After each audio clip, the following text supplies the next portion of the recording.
AVC presents high school football. This game is brought to you by Doan Ford, Patrons Buckeye Mutual Insurance, WB Green, West 40 Auto Sales, Southeastern Med, Abels, Valentine Insurance, Dirtworks, TK Auto, and White Pillars Christmas House.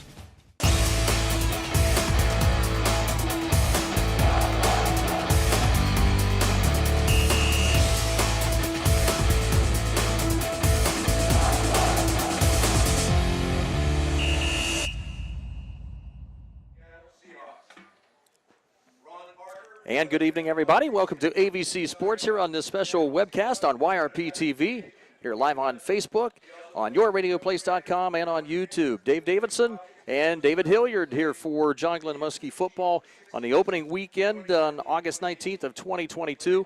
And the Fort Frye Cadets and head coach Eric Huck come to town. One of the first times that these two schools have met each other. A playoff team here, David Hilliard, Fort Frye, from the last several years, really the last decade or so. This Fort Frye Cadet football team has been outstanding in Division VI, a really small school down in Beverly. But make no mistake about it, this team will be ready to play. Eric Huck has really developed quite an efficient machine down there. And he has done a super job in developing his program. I talked with him the other night, and his main focus, and it's, all football coaches really are like this. They really emphasize the weight room, being strong and being physical, and his football team exemplifies that. They're a very physical football team. They're going to try to run the football. They would love to just line it up and try to run it right over you, and that's the kind of kids that he gets. That's the kind of kids he develops, and he's done a really good job. And as you said, over the last decade, just 10 years, just looking at the last 10 years, a decade of excellence for them. They've only missed the playoffs one time, and they were 7-3 that year and still missed the playoffs. So, and that was back in a time when there were less teams that made the playoffs. Yeah, exactly. 2014 was the last time this team did not make the playoffs, and they've had a history of making it to the regional final and the state semifinals.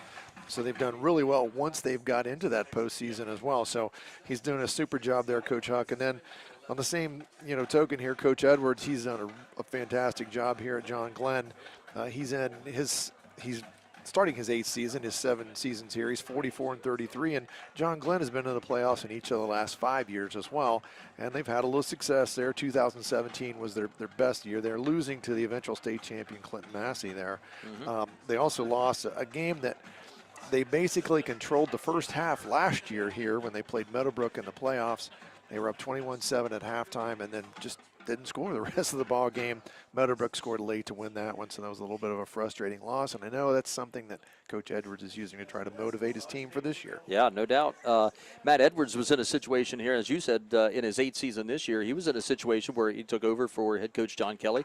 And ironically enough, a team that they're playing tonight, running a wing T offense with three running backs, essentially, was the offense that John Glenn employed when John Kelly was here. And Matt Edwards, one of those seasons that they didn't make the playoffs was his first year here, and they were really doing an entire makeover of the offense and going into the more modern spread offenses today. So that took a year of adjustment, and there was a lot of growing pains that first year that many Muskie fans remember. But since then, it's been this is a football program that's really been on a roll.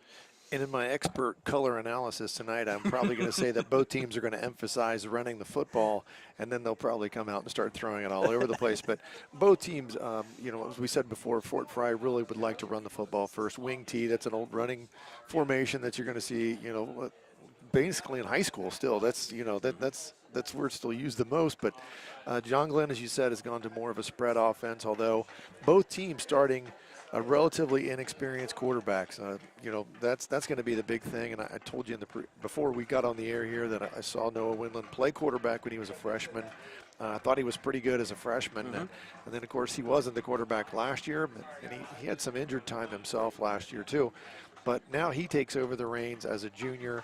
And I'm sure Coach Edwards would like to get him comfortable by establishing a nice running game. So that's why I'm thinking, John Glenn is probably going to try to run the football. Coach Huck in the same shoes. He's got a new quarterback, and his quarterback's a sophomore. So I don't know if he's going to be, as likely to throw the football when you're looking at a young kid running the show back there. Yep. So we'll see how both teams settle into the game, but anticipating a lot of running the football tonight. Usually in these openers, Dave, when the schools are trying to figure out, not only trying to figure out the opponents, they're trying to figure out themselves and figure out really where they're at. I mean, 2 scrimmages even during, before the season doesn't even really get it done for you. But the trenches here, the offensive lines in particular, the line play, of course, is what's probably going to determine some early success here early on. Gunnar Fox is back. Ethan Derwachter is back. But John Glenn's replacing 3 of those 5 up front on the offensive side. And, for the most part, Eric Huck's got a few more line players on the offensive and defensive side coming back that played last year. So right now, it would seem like on paper that the advantage up front in the trenches right now might be a slight edge to the Cadets. And we might, as the game goes on, that could be one of those factors that really swings the game late in terms of to Fort Frye, because they are a little more experienced. But John Glenn, I know they feel really good about their front 7 on offense and on defense. So with some experience there as well. So we'll see how this plays out. But looking for a very physical contest tonight. That's going to be, and Coach Huck, and talking to him, he said, we like to hit as much as we can in practice. So, I mean, this is a guy that's, he's an old school football coach. Yes. You're gonna be physical, and you're gonna have to hit people, and you're gonna have to block and tackle and do all those things right. So, I'm from Southern Ohio, but not that southern part of Ohio. I'm from more southwestern Ohio. But have not seen Fort Frye. I've seen them on tape a little bit. I watched them on YouTube. Watched one of their games from the playoffs last year and just came away really impressed. Just very well coached and just super organized. Just what you would expect out of a team that's had great success.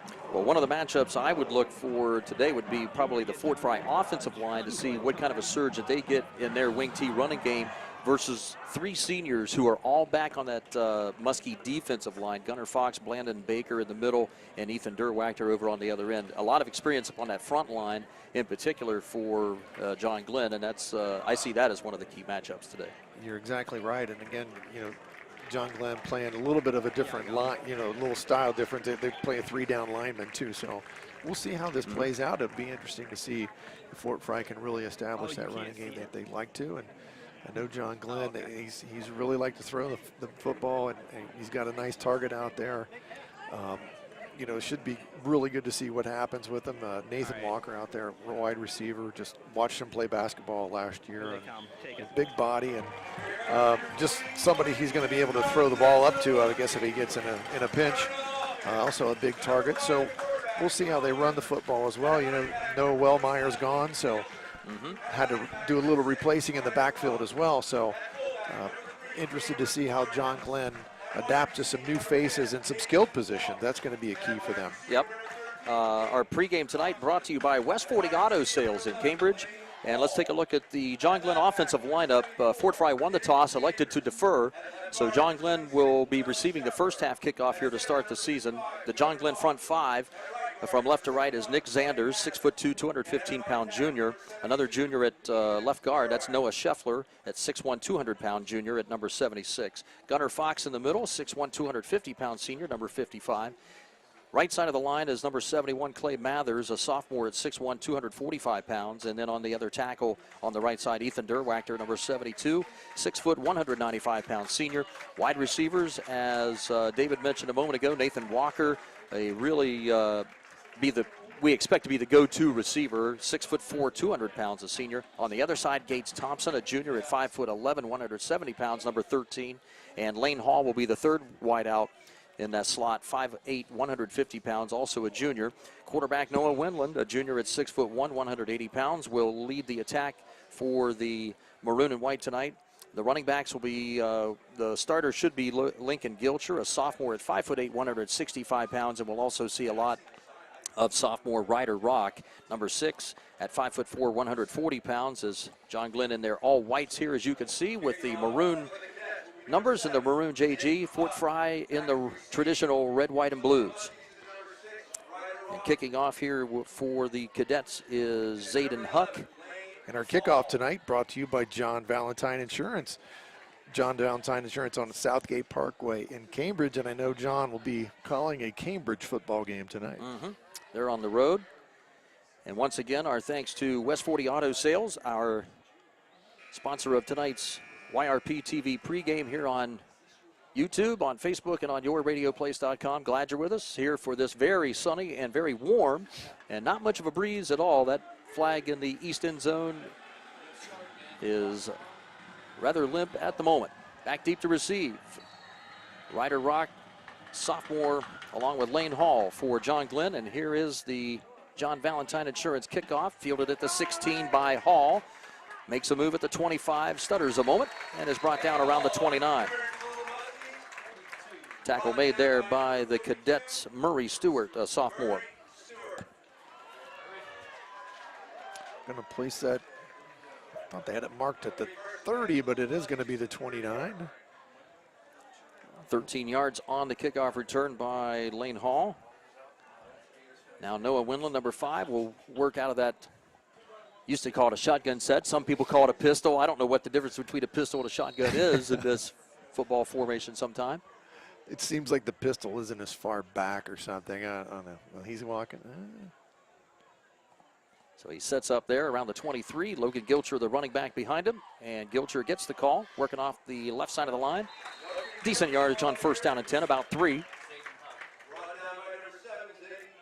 And Zayden Huck, the inside linebacker, with the tackle. Cadets play traditionally a 4-man front. Graham Baker, Carter Brooker, number 63, Bishop Dowler, 64, Caleb Riggs, 66 on that front line, as John Glenn will rush a little bit. We'll get to the rest of the defensive lineup for Fort Frye in a moment. 2nd and 7 play. Quick throw to the sideline. That's Walker with the, no, he was out of bounds. Did not get a foot in bounds. And it was a little too far outside on Winland's first attempt, so it's incomplete. It'll be 3rd and 7. The linebacking core for Fort Frye, Ethan Dusky, number 12, Zayden Huck, number 7 in the middle, with Keegan Strode, number 59, and Stone Dixon on the other outside backer, 52. Braxton Brown, number 11, Dante Henderson, number 15, the corners, along with Dakota Snodgrass, 24, and safety Owen Brown, number 2. Tough down and distance here to start the ball game here, yeah, 3rd and 7. Yeah, not a position they want to be in, and I think John Glenn's going to talk it over here right now as Matt Edwards will, I think, senses some early confusion perhaps by the young signal caller and the offensive group on 3rd and 7. I think Walker was just bobbling that ball a little bit and couldn't get his feet down once he did finally gather the football there. So tough incompletion there to start for your quarterback, but 3rd and 7, and I know Coach Edwards didn't want to make a mistake here deep in his own territory early in the football game. So absolutely, rather safe than sorry, and he's going to burn a timeout here with 11:23 to go here in the first quarter. Our sponsors tonight, Doan Ford, Dirtworks, White Pillars Christmas House, TK Auto, WB Green, West 40, Southeastern Med, Valentine Insurance, Abel's Heating and Cooling, and patrons Buckeye Mutual Insurance. Our thanks to one and all. 3rd down and 7 play now as Winland again will work back from the pistol. 3 wides here to the right side and one more out to the left. That's Walker in the center of that trips formation on the right. And Fort Frye perhaps trying to deke Winland into a blitz. They don't. 3-man rush. Rolling out to his right. Throwing. That's a low throw. Should have been caught. Lane Hall dropped it at the 45. That was a catchable ball. And it goes incomplete. So it looks like Fort Frye is going to stuff JG 3 and out. Nice. As you pointed out, that was a low throw, but very catchable. Just couldn't come up with it. And unfortunately going to be a 4th down and 7 here for John Glenn. Good throw there on the move. That's a tough throw. Anytime you're running either right or left, a little bit easier because he's right-handed going to his right, but still pretty much on target. But unfortunately, 4th and 7 here for the Muskies. Well, I like the low throw, early on like that, only where, it's very little chance of it going to be deflected and intercepted. Exactly. The old saying goes, there's only 3 things that can happen when you throw the ball, and 2 of them are bad. Got an official's timeout now on 4th down and 7 as Nathan Walker also doing the punting duties this year. And that's one area that we were talking about before we came on, Dave, was wondering, now Walker has some experience punting the football, but boy, that's one place I think where they're really going to miss Emerson's abilities is really in the punting game, but the way he was able to switch field position. Walker's a really good athlete, though, so I'm sure he can put the foot into it as well. No doubt. Punt time here for John Glenn from their own 32. And a good snap. He had to almost ran into pressure right there. It's a short punt, but gets a very favorable John Glenn bounce of nearly 20 yards plus, all the way back to the 24. So Walker, not the prettiest we've seen, but sometimes it's better to be lucky than good. And Fort Frye's offense will take over there with 11:03 to play. Only 57 seconds gone here in the first quarter. And Cadets on the offense for the first time. Clayton Miller is the quarterback. A sophomore at 6 foot, 180 pounds. We'll see what he's able to do. He'll have wide receiver Braxton Brown. Zayden Huck, number 7, is the tight end. He'll line up over on the right side on this formation. Owen Brown is one of those wing backs along with Austin Powell, we expected as a starter, and Ethan Dusky is the fullback to the left side of the quarterback, and it's a handoff. That's the wing, Owen Brown, coming around the left guard, picks up a few yards up to the 20, almost the 28-yard line. We'll call it 4. That ended up being a 43-yard punt from Walker there with a nice little roll to it there.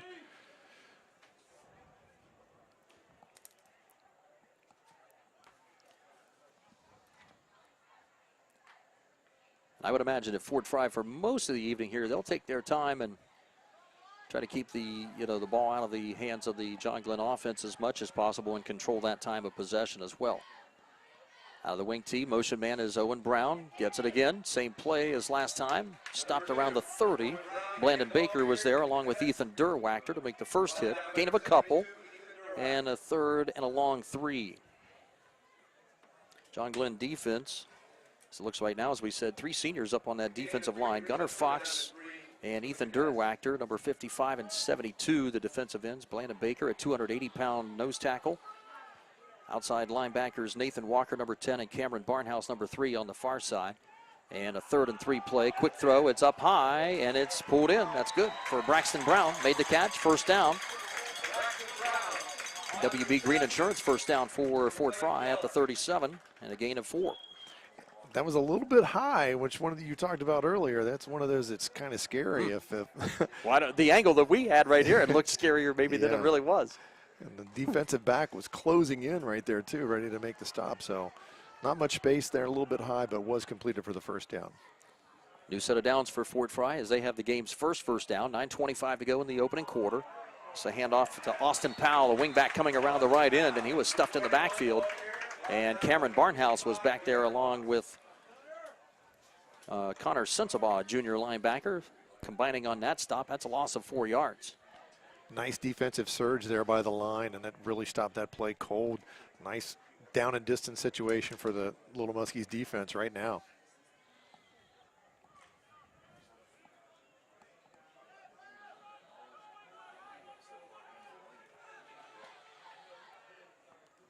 And a 2nd and 14 out of the wing tee again. This is Owen Brown. Same as the first 2 plays. Brown running with more success. Takes a hit and keeps going forward near the 40.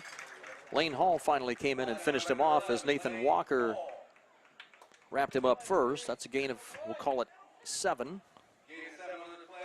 Up to the 41-yard line. 3rd and a long 6 right now. And this is really where you want to have Fort Frye. You want them in 3rd and 5 and longer if possible here. Exactly. This is not a team that really wants to throw the football and put it up in the air. So long down and distance certainly is advantageous here for John Glenn.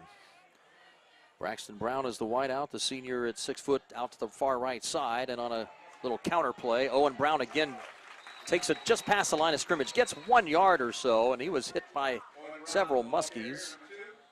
And Aiden Armstrong, one of the first ones to hit him on the inside linebacking position, a gain of 1 for Brown.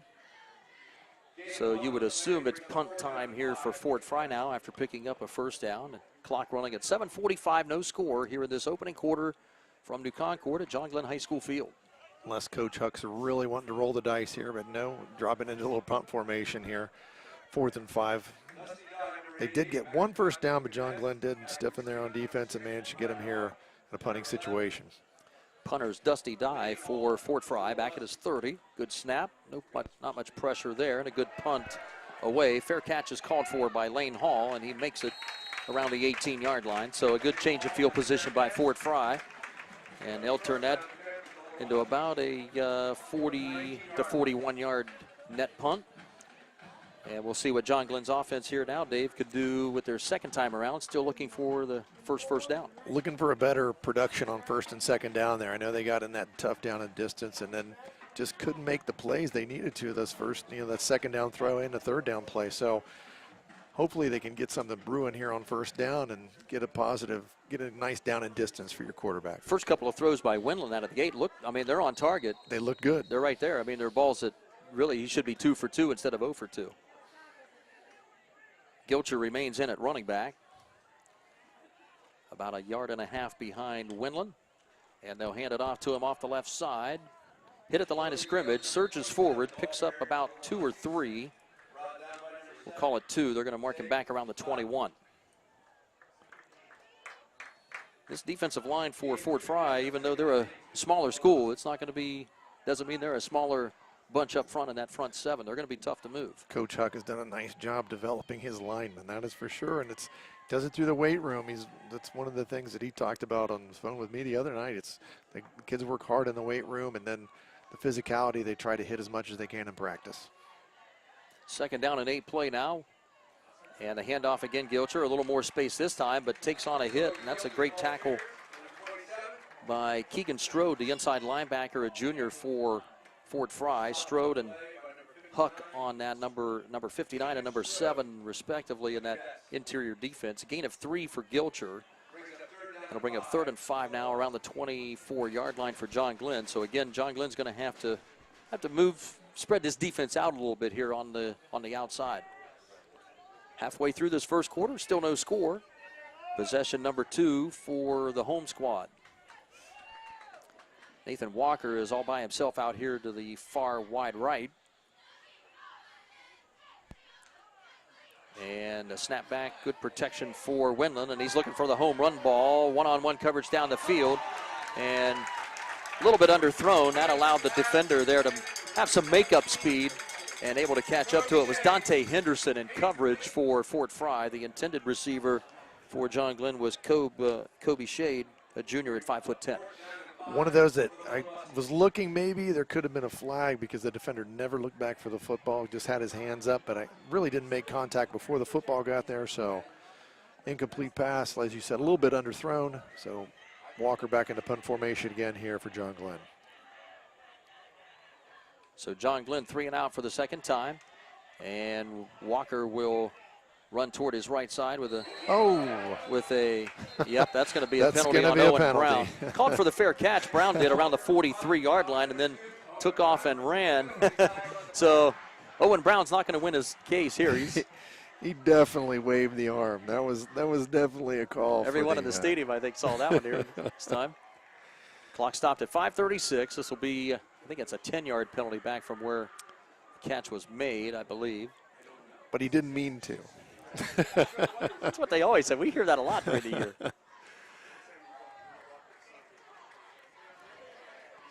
So the penalty assessed at the 44. And we'll see if that's 5 or 10 yards. I believe it's going to be maybe it's only 5. It's not something you see every day. Right, and I thought the signaling there was like delay of game, so I believe that's 5-yard penalty, yes. Cadets offense now at their own 39-yard line. And we'll see what sophomore quarterback Clayton Miller gets this time. Fumbled the snap, and it's picked up by the wingback Austin Powell. And I don't know, I can't imagine that's a design play, but he winds up with a 7-yard gain out of it, up to the 46. I'm not sure. It seemed like that went too well for it, but I guess it was a fumble.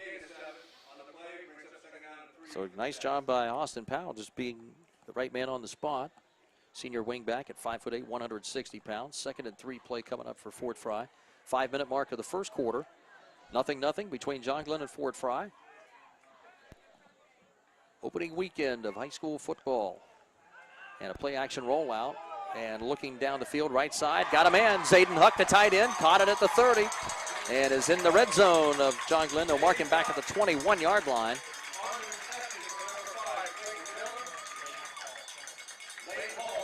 Another nice gain. That'll be a gain of 33 for Fort Frye on their first pass completion of the day as Zayden Huck, in that flag pattern, got loose at the tight end spot and beat the defense. Nice throw there. The defensive back tried to make a play on the football, tried to come underneath and maybe tip it away or intercept it, but wasn't quite tall enough. Throw right on the money. Nice throw there. And Huck just reeled it in, and that's an easy first down. Plenty and good field position here on the John Glenn 20-yard line. Pretty decent target, Zayden Huck at 5'11", 190 pounds. Little counter play to the wing back, and Owen Brown is hit right away. Durwachter and company will pinball him around a few times around the line of scrimmage. They'll knock him back a yard to the 22, a loss of a yard for Owen Brown. And again, there's where that, I think the experience of that 3-down lineman senior front for John Glenn bodes well for them. And again, a nice defensive, you know, they really made a nice push up front and stopped that play in the backfield.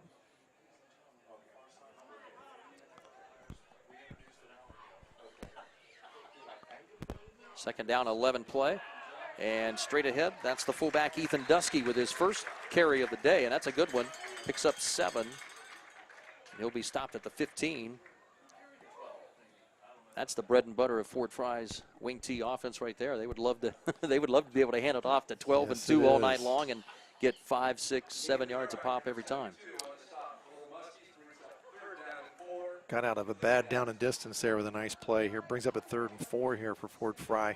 Big play here really in the ball game. John Glenn would like to get a stop here and maybe force a field goal or maybe even a 4th down attempt. At least make them force a decision on 4th down. And here's Dusky again. Hit at the line. Blandon Baker was there. Fought off a block by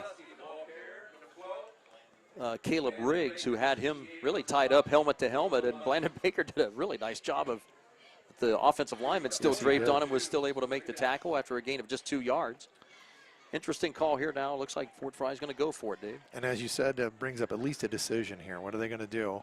And obviously pretty confident in his offensive line and their philosophy to get 2 yards here on a 4th down play. Braxton Brown is the wideout, number 11, out to the far right side toward the sideline. They'll bring in an extra wide receiver. Dusky flanks out as a receiver. And they'll give it a little different formation. Owen Brown around the left tackle is going to have the first down. He gets inside the 10 with forward progress, stopped at the 9. And that'll be a gain of 5 and a 1st and goal situation for Fort Frye as the Cadets pick up another WB Green Insurance first down. And that was kind of that's been their man here so far. Owen Brown, he's a senior, 6'2", 205 pounds. Really tried to turn the ball upfield, get his shoulder square to the goal line and get as much as he could out of it and make sure he got the first down, which he did, bringing up that 1st and goal here for the Cadets. Wingback Brown to the right side and Austin Powell to the left side, and they'll go to Dusky, the fullback. Nathan Walker greets him a couple of yards past the line of scrimmage, number 10 with the tackle for John Glenn. A gain of 3 for Dusky as we are at the 1:45 mark of the first quarter. Still no score, but Fort Frye is at the doormat. 8th play of this drive. Just what the doctor ordered for Fort Frye. This is their kind of football right here. It's exactly what they want, and really this drive, the biggest play of it, a 33-yard pass to tight end Zayden Huck. Only pass completion on this drive.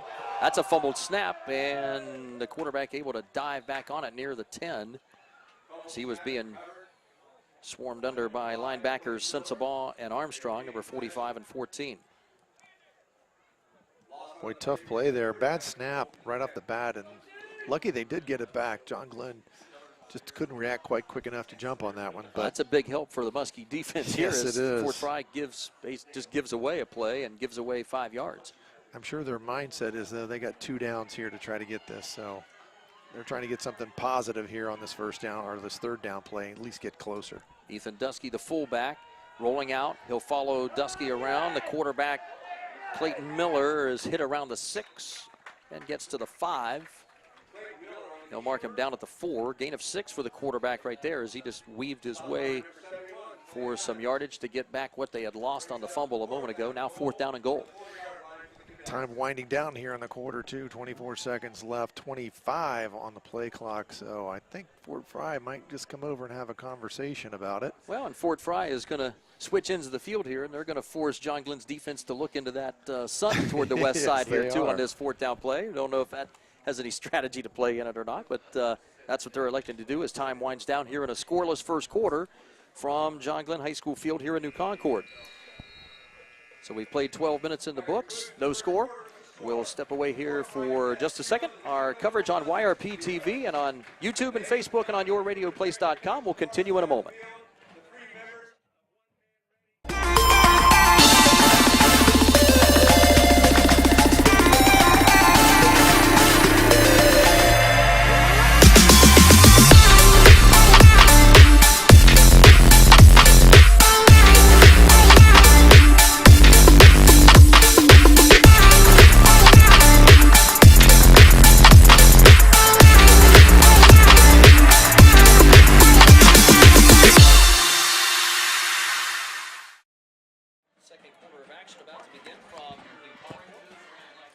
And I'll remember to turn my mic on. There we go. Dave Davidson and David Hilliard in a scoreless first quarter. Now Fort Frye, a 4th and goal here, Dave, from about the 4-yard line here. Interesting call coming up for Fort Frye's offense. And they're trying to I see a guy with a draw kicking first blood tee in his hand. So all right. Looks like we're going to go for the 3 here. Decision's been made. Zayden Huck will be the kicker, number 7. And the holder is quarterback Clayton Miller. This will be a short kick of 20 yards. Ball over there on the left hash mark. So we'll see how comfortable that Zayden Huck is here. I would imagine John Glenn's defense here probably would play for the fake here and not really put much of an effort to come in and try to block this one, but we'll see. And a low snap. Gets the hold down. Kick is right down the middle, and it's good for Zayden Huck. 20-yard field goal for Fort Frye as they draw first blood.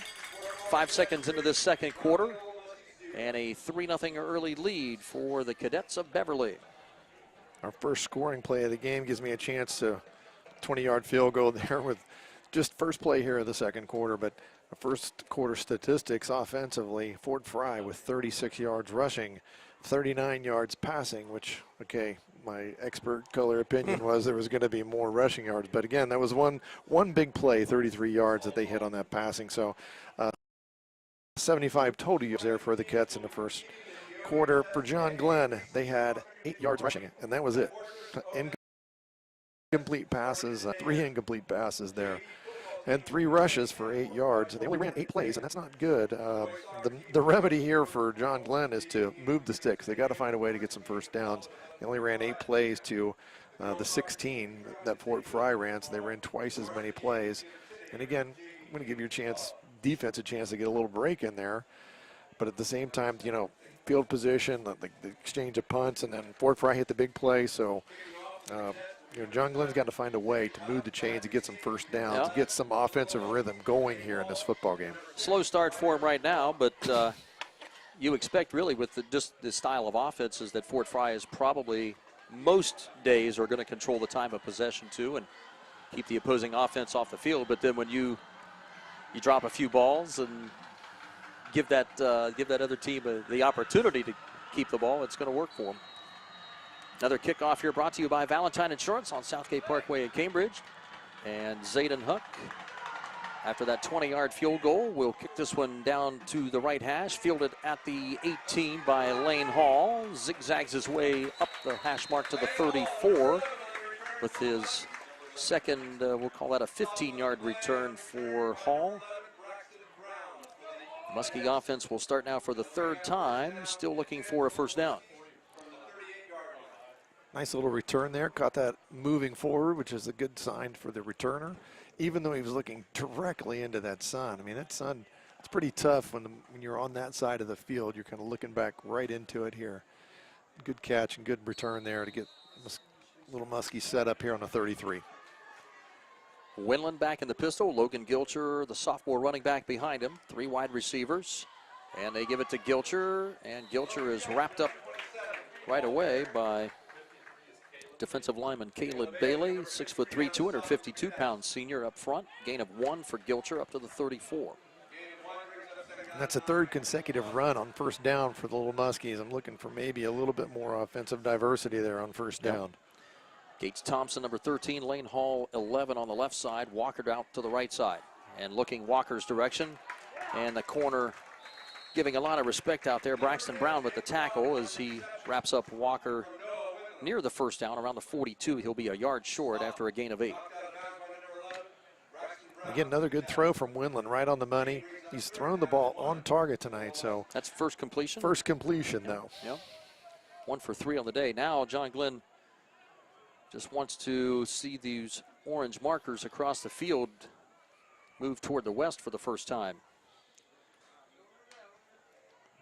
Motion man Cameron Barnhouse. They'll hand it off. Gilcher gets around the left end, and he's got a first down after a gain of 3 up past the 45-yard line. And finally, a WB Green Insurance first down for John Glenn. Good defensive push there from Fort Frye, and Gilcher made a nice effort there just to get loose and get it upfield and get his shoulders up the field and get the first down. So one thing we've seen, we saw from Wellmeyer the last couple of years. We see it from Gilcher and Ryder Rock when he's in the game, which he is right now as a slot receiver. Those running backs are low center of gravity, and it seems like the shoulders are always going north and south. Here's Rock on the end around, and coming out of that flanker position, picks up maybe a yard up to the 47-yard line. Fort Frye stretched that play out really well. Zayden Huck, number 7, with the tackle. Nice job there again. The defense stretched that play out and made him turn it back in where he didn't want to. Only a pickup of 1 there. Ryder Rock, he and Stone Dixon for Cadets are like on my all-name team tonight. We got Rock, and Stone. Rock and Stone tonight. 2nd and 9 here for the Little Muskies. Under 10 minutes to go. First half, 3-0 Fort Frye after the field goal of 20 yards to start this second quarter. Winland claps the snap. And looking deep down the left side, and he's got Walker, and it bounces off his shoulder pad and nearly intercepted around the 11-yard line. Walker had a step on him, but again, maybe Winland, if he lets go of that ball just another half second earlier, 6 points maybe. That's a tough one there. And again, just a little bit underthrown, but Walker had a nice chance at it. Just couldn't quite reel it in. Looked like it bounced maybe off of his shoulder pads a little bit there, but I think it was deflected as well. So tough catch. And again, that's like we said before, that was one of those where it seemed to be Colt Emerson was always being, they would throw it up to him last year and let him try to go bring those in. This time it's Walker's turn, another really nice athlete out there on the perimeter for the Little Muskies. 3rd down and 9 now for John Glenn at their own 47. Rolling left and looking. Winland not under any pressure now. Now he tucks it and runs it. And he'll go out of bounds. We have a flag down at the 50-yard line, and this may be coming back, although Winland ran for the first. I think that's coming back there.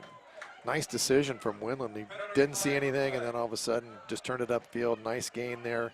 Got out of bounds all the way down at the 36, but I think the penalty was thrown back here on about the 45-yard line. Was it one of the wide receivers caught with their hands outside? I think so. And it's our first penalty of the football game. I think it's here. one of those penalties that I think they tried like crazy to avoid not throwing that. But if the quarterback or the runner, the ball carrier makes a decision to go in that area, right, there it goes. There goes the flag. So it moves back to the 40, and this will be 3rd down and long here. So some confusion right now. The line of scrimmage previously was it the 47? 47 was the previous, so of course in high school football it's different than college and professionals. Holding penalties are marked at the spot of where the penalty occurred. So this penalty actually occurred 3 yards ahead of the line of scrimmage. So I'm guessing that it should be like 3rd and 17 here. This is some of the early bugs here, too. The officiating crews are, look, they're a little bit rusty here coming out, too, and they're trying to get their bearings as well. And as we said, we've got 9:23 here to go in the second quarter, and that's the first penalty of the football game. So for week 1, you normally expect, a few more of those little, things that are going to go wrong, penalties, maybe a false start or 2 in there. And it's, 2 really good coach teams that we've played a quarter and almost a half here, and we're still, looking at our first penalty of the football game. So I'm going to speak a little bit here now as an official myself. I think the confusion right now, it seems like to me like in football, and I've never officiated football, Dave, but when the chains crew, I think normally, and I think even they got a signal from the officials for the chains crew to move down the field, but usually those chains crews usually wait until they're absolutely sure, that there's no flags. So they're discussing right now, I'm pretty sure, where were the chains at Where was it? Yes. before this play here? And I don't think they haven't yet figured out. We had them at the 47 on a 3rd and 9 play. That's my unofficial statistics here. So, but when you're down in the field and you're thinking about 2-3 dozen other things, you know, sometimes that's not the first and foremost thing on your mind. Okay, so here we're going to get. So they're going to move it. This is going to be a. There we go. Well, that's pretty close. That's in the ballpark. It's in the ballpark. Maybe a yard off, but it's pretty close, I would say. It's going to bring up a 3rd and 15. We were saying 17, so. Well, like you said, we had a 3rd and 9, so probably maybe the chains were at the 46. The front chain was maybe at the 46. I think they're just 1 yard off in their chain, but. So we're still trying to sort that out here a little bit early on. These are the kinds of things here that. And not to pile on the chain crew or anything, because we know these are volunteers and they have probably been doing it forever, like most chain crews are. That's always a group of guys that just love football and they volunteer to do it. So just one of those. I'm almost sure that you're right there. I think they were motioned to move ahead, that it was a 1st down, and then because the penalty was on this side of the field, the chain gang's on the other side of the field. So. Right, exactly. Perfect storm of circumstances that you try to sort out. They've got it sorted out now, and we'll resume play with 9:23 to go first half. 3-0 lead for Fort Frye over John Glenn. A 2nd down and long, 15 yards. Windland on the run, throws over the middle. That's a catch for Walker. Gain of 10 up to the 50. And linebacker Keegan Strode with that tackle. So good confidence builders here for Windland early on. He's been on target for the most part. The deep ball maybe has been just a little bit late a time or two. Other than that, he's been pretty accurate in that intermediate range. Now I think they've got the wrong down, because this has got to be. No, I think it's 4th down now. 4th down. It's got to be 4th down. Should be 4th down. Yep. No, we're going to have another officials conference. It's got to be 4th down. Well, of course now, so now. The unfortunate thing is that the chains had, 2nd down over there. Right, so John Glenn perhaps is making a play call on 2nd and 15 to think, okay, well, we wouldn't have called that play, had it been 3rd down. But the correct call is it is 4th down it now. Should be 4th that was down. A 3rd down penalty that we had here. And that's exactly what Coach Huck is out on the field. He is saying, hey, this is 4th down. Coach Edwards on the other side is saying, hey, this is 3rd down. Yeah, we need 5 downs here right now. We're struggling offensively a little bit. All right, the referee, they're having a conversation about it. This is where we have about 800-900 referees. 4th down. Here we go. They got it right. That's good officiating. They got together and they discussed it. They got it figured out. Because I saw the symbol for 4th down there, or the signal. Referee's going to talk now with head coach Matt Edwards. He's got to talk to Coach Edwards about it, but it's exactly the right call. It's 4th down. And he's pointing to the change. He said, well, it still says 3rd down now. But so they're wrong. But they are wrong. Well, yeah. And you can understand Matt Edwards, but, that's one there, the coaching staffs, I think they know what down it is. I think so, I don't think there's any confusion with anybody, if anyone knows. I think Coach Edwards is trying to get some mileage out of this for another call later in the game or something. Probably. Yeah. As much as I like Coach Edwards and what he's accomplished here at John Glenn, he's on the wrong side of a losing argument on this one, because not that my statistics are that fabulous or anything here, but I do know that that was a 3rd down play that, Windland would have got the 1st down on a 3rd and 9 play, but got called back, so they repeated 3rd down, 10-yard completion. It's definitely 4th down because he didn't get to the front end of the sticks, which are still off a yard according to you and I. So, well, are they going to? Coach Edwards is correct that the chain, the chain did say 2nd down, but it was not 2nd down. But it was not 2nd down, exactly. So it will be 4th down and 5. And John Glenn here, let's see if they will they. The guy marking the football still has not. Well, they got changed. the offense out on the field. They've got the offense out there. And he's saying it's 4th down. Well, that's what he's saying. And now they're going to advance that. And they drew him offside. And it worked. How about that? After all that, and it's going to get him a first down by penalty. And senior Caleb Bailey, number 53, jumped into the neutral zone, tried to jump back, and he was the one right on top of the football, and the football never moved. The football did not move. And that's and here comes Bailey right now. And yeah, and he's getting an earful from his defensive coach, too. First down and 10. John Glenn will take it any way they can. A WB Green Insurance first down. Only their second one of the game. And Lane Hall comes in motion now near side of the field on a first down and 10 play. Handoff Ryder Rock, the sophomore, running through the line. There's some space. Biggest run of the day, I think, for John Glenn that's counted. And there's going to be a penalty at the end of the play as well. Probably a personal foul penalty. So after a Ryder Rock run of 8 yards, I think we're going to tack on another 15.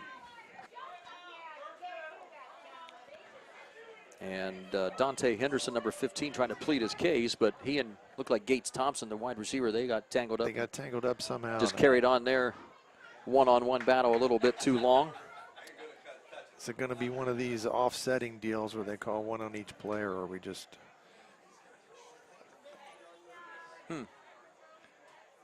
This officiating crew's had their hands full early on in the first, not even a quarter and a half dead yet. ball, and they're calling that against John Glenn.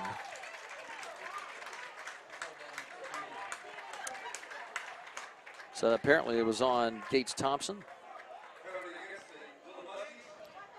I was not looking there right away, Dave, and I didn't see what. I mean, it was just tussling after the whistle blown. I looked down to right here, and all of a sudden there's a flag flying in the air, so I didn't quite catch it either. But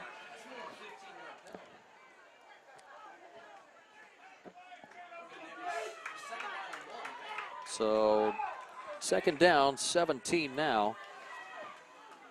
So Ryder Rock's 8-yard run will count. And back to throw it is Windland looking for a screen. They got Gilcher, and Gilcher's got nowhere to go.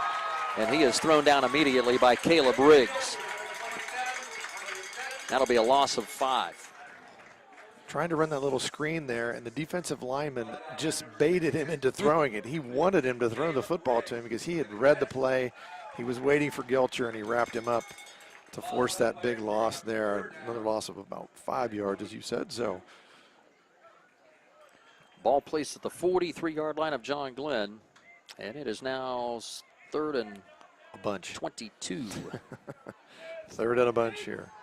Don't think 7 minutes remaining second quarter. 3-0 Fort Frye with the 20-yard field goal to start this quarter.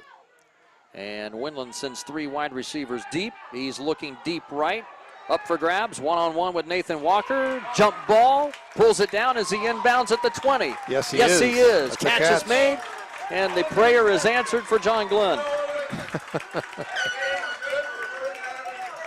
Just let it fly, and I mean, it kind of fluttered in the air and didn't look pretty, but 37-yard pass play to Nathan Walker. The 6'4" receiver hauls down the jump ball. And that's one that's really kind of designed to be underthrown in order, they want air under the football there and not hit him in stride. Gilcher, another good run right up the middle, close to another WB Green Insurance first down, stopped at the 11 after a gain of 9. That just gave Walker a chance to use his athletic ability and go up and get it, which he did. Big play for John Glenn. And now they're in business here. I mean, they got to drive. It hasn't had much flow because of all the penalties, but they are moving the football. Approaching the halfway point of the second quarter. Gilcher again with the carry. Off the right side of the line, hit at the 4, and plunges for a WB Green Insurance first and goal at the 4-yard line after a gain of 7. Right now, John Glenn's got some momentum, and they're going to play tempo here too, Dave, and they're going to speed up that tempo a bit.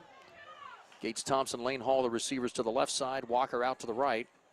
And Windland again will hand it to Gilcher, hit behind the line, but Gilcher with good forward momentum struggles his way near the 1.5.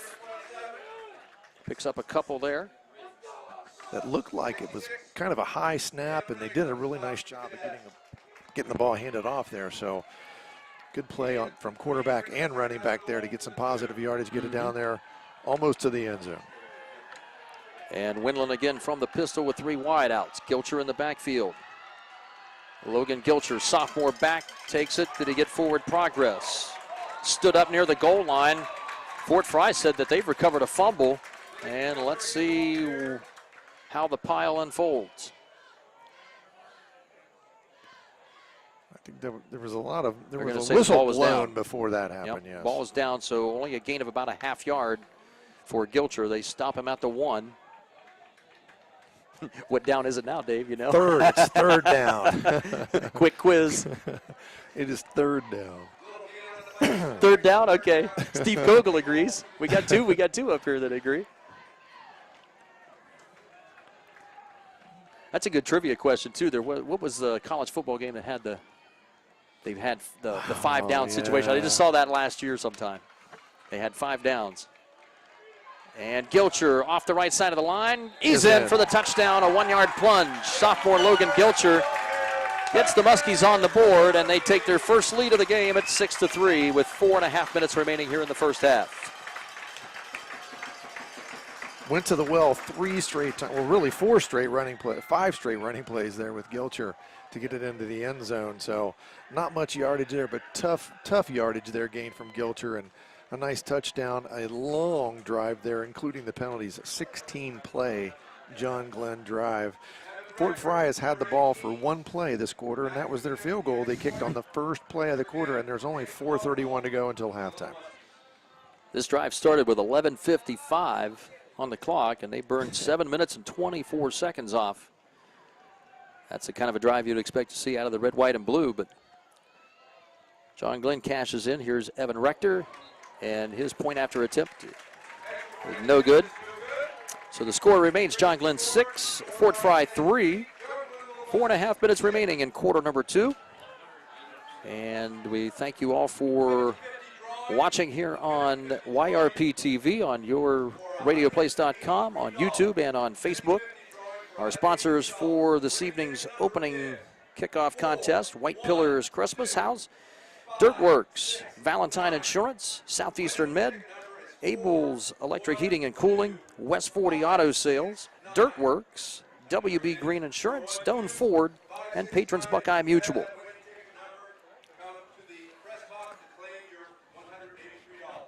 Scoreboard update here from TK Auto. They're sponsoring our scoreboard updates tonight. Licking Valley and Sheridan tied at 14 with 9:32 left in the second quarter. 81-yard touchdown pass to Staunacker. Ooh, that was a tough name. So I guess we could assume that the offenses are well in tune in that game. 28 points in, about 15 minutes? That's going to be that's 2 really good programs that are battling right there in Licking Valley and Sheridan. So not surprising that that's in a 14-all tie right now. We'll have some more here as the night goes on. Athens tough battle over for Columbus, St. Francis de Sales, and Tri Valley tonight. Tri Valley. That was my next look here. Yeah, that'll be an interesting one as the night progresses. Kickoff sponsored by John Valentine Insurance on Southgate Parkway in Cambridge. Evan Rector, 5'8" sophomore kicker, will send this one away.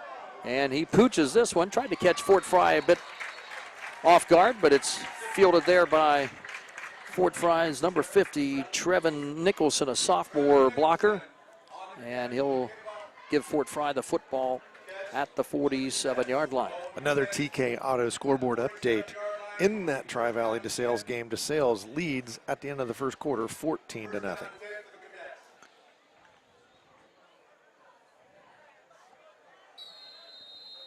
Tri-Valley will be the opponent here on the final week of the season here in New Concord. We'll have that one on ABC Sports here at the end of the season.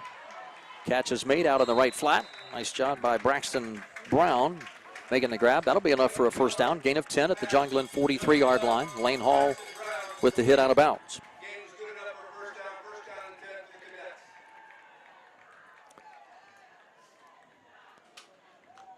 Also on the TK Auto scoreboard, Philo leads Athens 20-6 with 9:32 to play in the second quarter. That Philo Electric football team is going to be a tough contender in this league this year again, no doubt. A lot of seniors on that football team. Yes. That's another program that has really, bolstered up here in the last decade or so. Run around the right side for Austin Powell. Picks up, looks like 1 yard up to the 42-yard line. 4 minutes remaining, second quarter. John Glenn with that 1 yard touchdown plunge by Logan Gilcher gives the Muskies a 6-3 lead. Fort Frye field goal coming on the first play of this quarter. A Zayden Huck 20-yard field goal from the left hash to make it a 6-3 game. And Dusky, fullback, carries for a gain of 2 off the right tackle. Hit there by Landon Baker, got the ankles and tripped him up there, and got some help from Nick Zanders. 3rd and 7. 3:28 to go. Another big play here in this football game. John Glenn clinging to that 3-point lead. Would like to get the ball back here, but they're going to have to force a 4th down here. 3rd and 7, 8. That's a tough down and distance for this offense. So we'll see if John Glenn can make the stop and get the football back and maybe make something happen here before the end of the half. John Glenn used one of those early timeouts on the first drive of the game. They have 2 remaining. We'll see if they hold him here, whether they would use that timeout early. Here's a quick throw down the middle, and he's got a man open. It's Braxton Brown. Makes the catch over the middle, and he's gone. Touchdown, Fort Frye, 40-yard pass play. And there's a little bit of youth and inexperience from the young John Glenn secondary as Braxton Brown gets loose, and makes his second catch of the evening, a 40-yard touchdown bomb to give Fort Frye back the lead at 9-6 with just under 3 minutes to go here in the half. And as we talked, John Glenn in the defensive backfield, a little bit green, as you said, and that was very evident right there. Came up on that play and needed to stay back. 2-point play here as they'll give it to Austin Powell. He'll punch in a little trick play as they snap it directly to Powell, number 21. Dives over the goal line and has a 2-point conversion to give Fort Frye now an 11-6 lead over John Glenn. 2:55 remaining here before halftime, and John Glenn with plenty of time here on what they hope will be the final possession of this first half. Once again, our sponsors, TK Auto, with our scoreboard updates here from Dave Hilliard as the night goes on. Our thanks to West 40 Auto Sales, Southeastern Med, Valentine Insurance, Abel's Heating and Cooling, TK Auto, Patrons Buckeye Mutual, White Pillars Christmas, Dirt Works, and Doan Ford.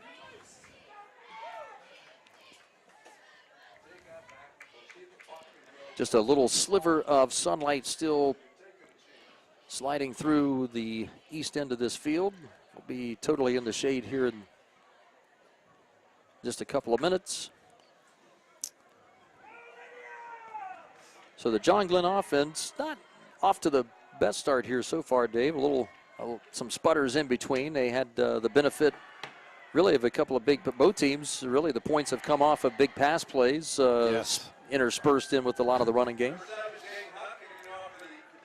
And if you would have told me that John Glenn had 16 plays in the quarter and Fort Frye had 5, I thought John Glenn would be in control. Sure. But right now, on the losing end of the scoreboard, again, statistics are for losers, as I've heard before. And Zayden Huck with this Valentine Insurance kickoff.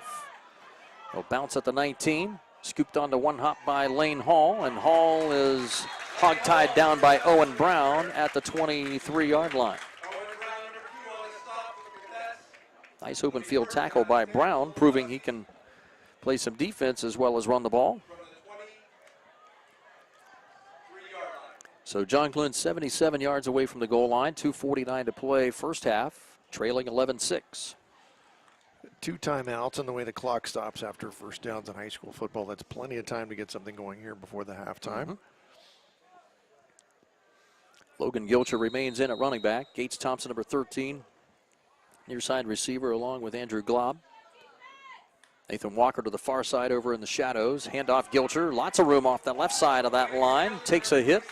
Bounces off of Owen Brown and gets another yard or 2 into it. Now a flag comes in late at the spot of that tackle after a gain of 8 yards by Gilcher.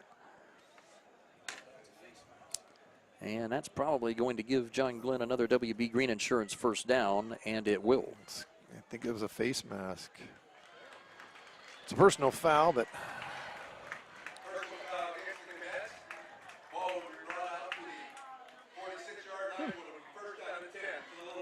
So up to the 46-yard line. There's a nice, that's a couple of times now Fort Frye has bailed out John Glenn. 23-yard first down play instead of an 8-yard, thanks to the penalty. So better field position here again. Walker and Glob, receivers to the far right side. Gilcher again the handoff. Ducks around his right guard. Zanders, number 74, and dances his way to a 2-yard gain up to the 48-yard line. Tackle again by Zayden Huck. And Graham Baker, yep, number 56. Approaching the 2-minute mark of the first half, 11-6 Fort Frye. And a 2nd and 8 now for John Glenn, still with their holding on to their 2 timeouts. Now Ryder Rock is back there, number 6, at running back behind Noah Winland. Motion man is Andrew Glob. And Winland looking to throw deep down the side. He's got Walker there down the middle, and it was slightly thrown over the back shoulder of Walker. Incomplete. That was late hit on the quarterback. The referee waited. He waited quite a bit of time to make up his mind on that, and I think it looked like he was kind of waiting to see if the pass was completed or not, but it was definitely a late hit. It was roughing the passer. I thought that would have been an easy one, but it just seemed like maybe he was waiting to see what the result of the play was, but yeah. It was definitely late hit there. So that'll advance the ball forward up to the Fort Frye 38-yard line. First down and 10 again, a WB Green Insurance first down. That's 2 of them now that John Glenn have collected off of Fort Frye penalties. Minute 40 remaining second quarter. John Glenn also helps them hang on to their timeouts in this situation as well. John Glenn needs a touchdown to get the lead back before halftime. Again, Glob and Walker, the receivers, out to the right side. Gilcher, 27, with the carry. Struggles ahead as he follows that big offensive line of Gunnar Fox and company up to the 35 of Fort Frye. A gain of 3 for Logan Gilcher.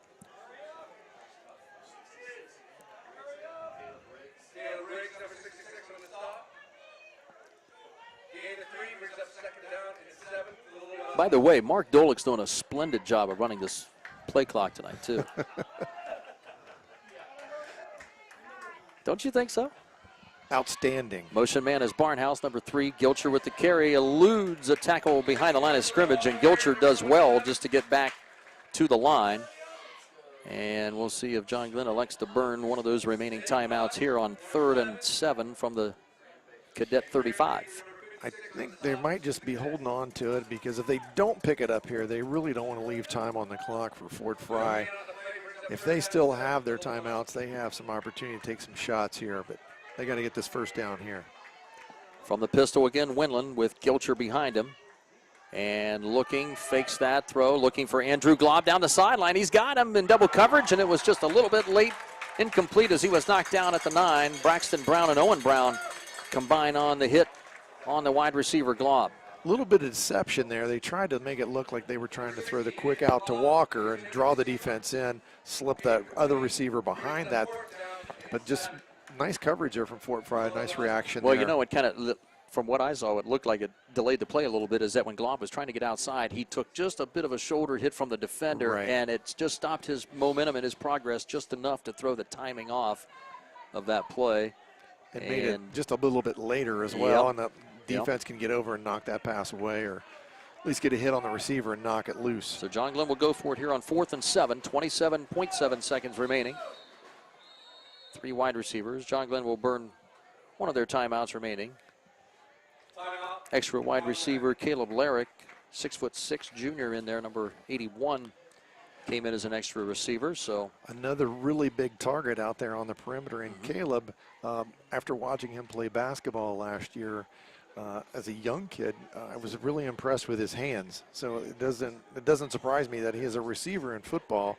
Usually young kids that are very tall, very big at an early age, the coordination isn't it's not there, but I was takes all them a while last to year, grow into those bodies. I was very impressed. He had nice feet and good hands, and doesn't surprise me that he is a receiver out there. And again, along with Walker, that gives Winland 2 really big targets here on this 4th down if he does have to throw the ball up. 27.7 to play until halftime.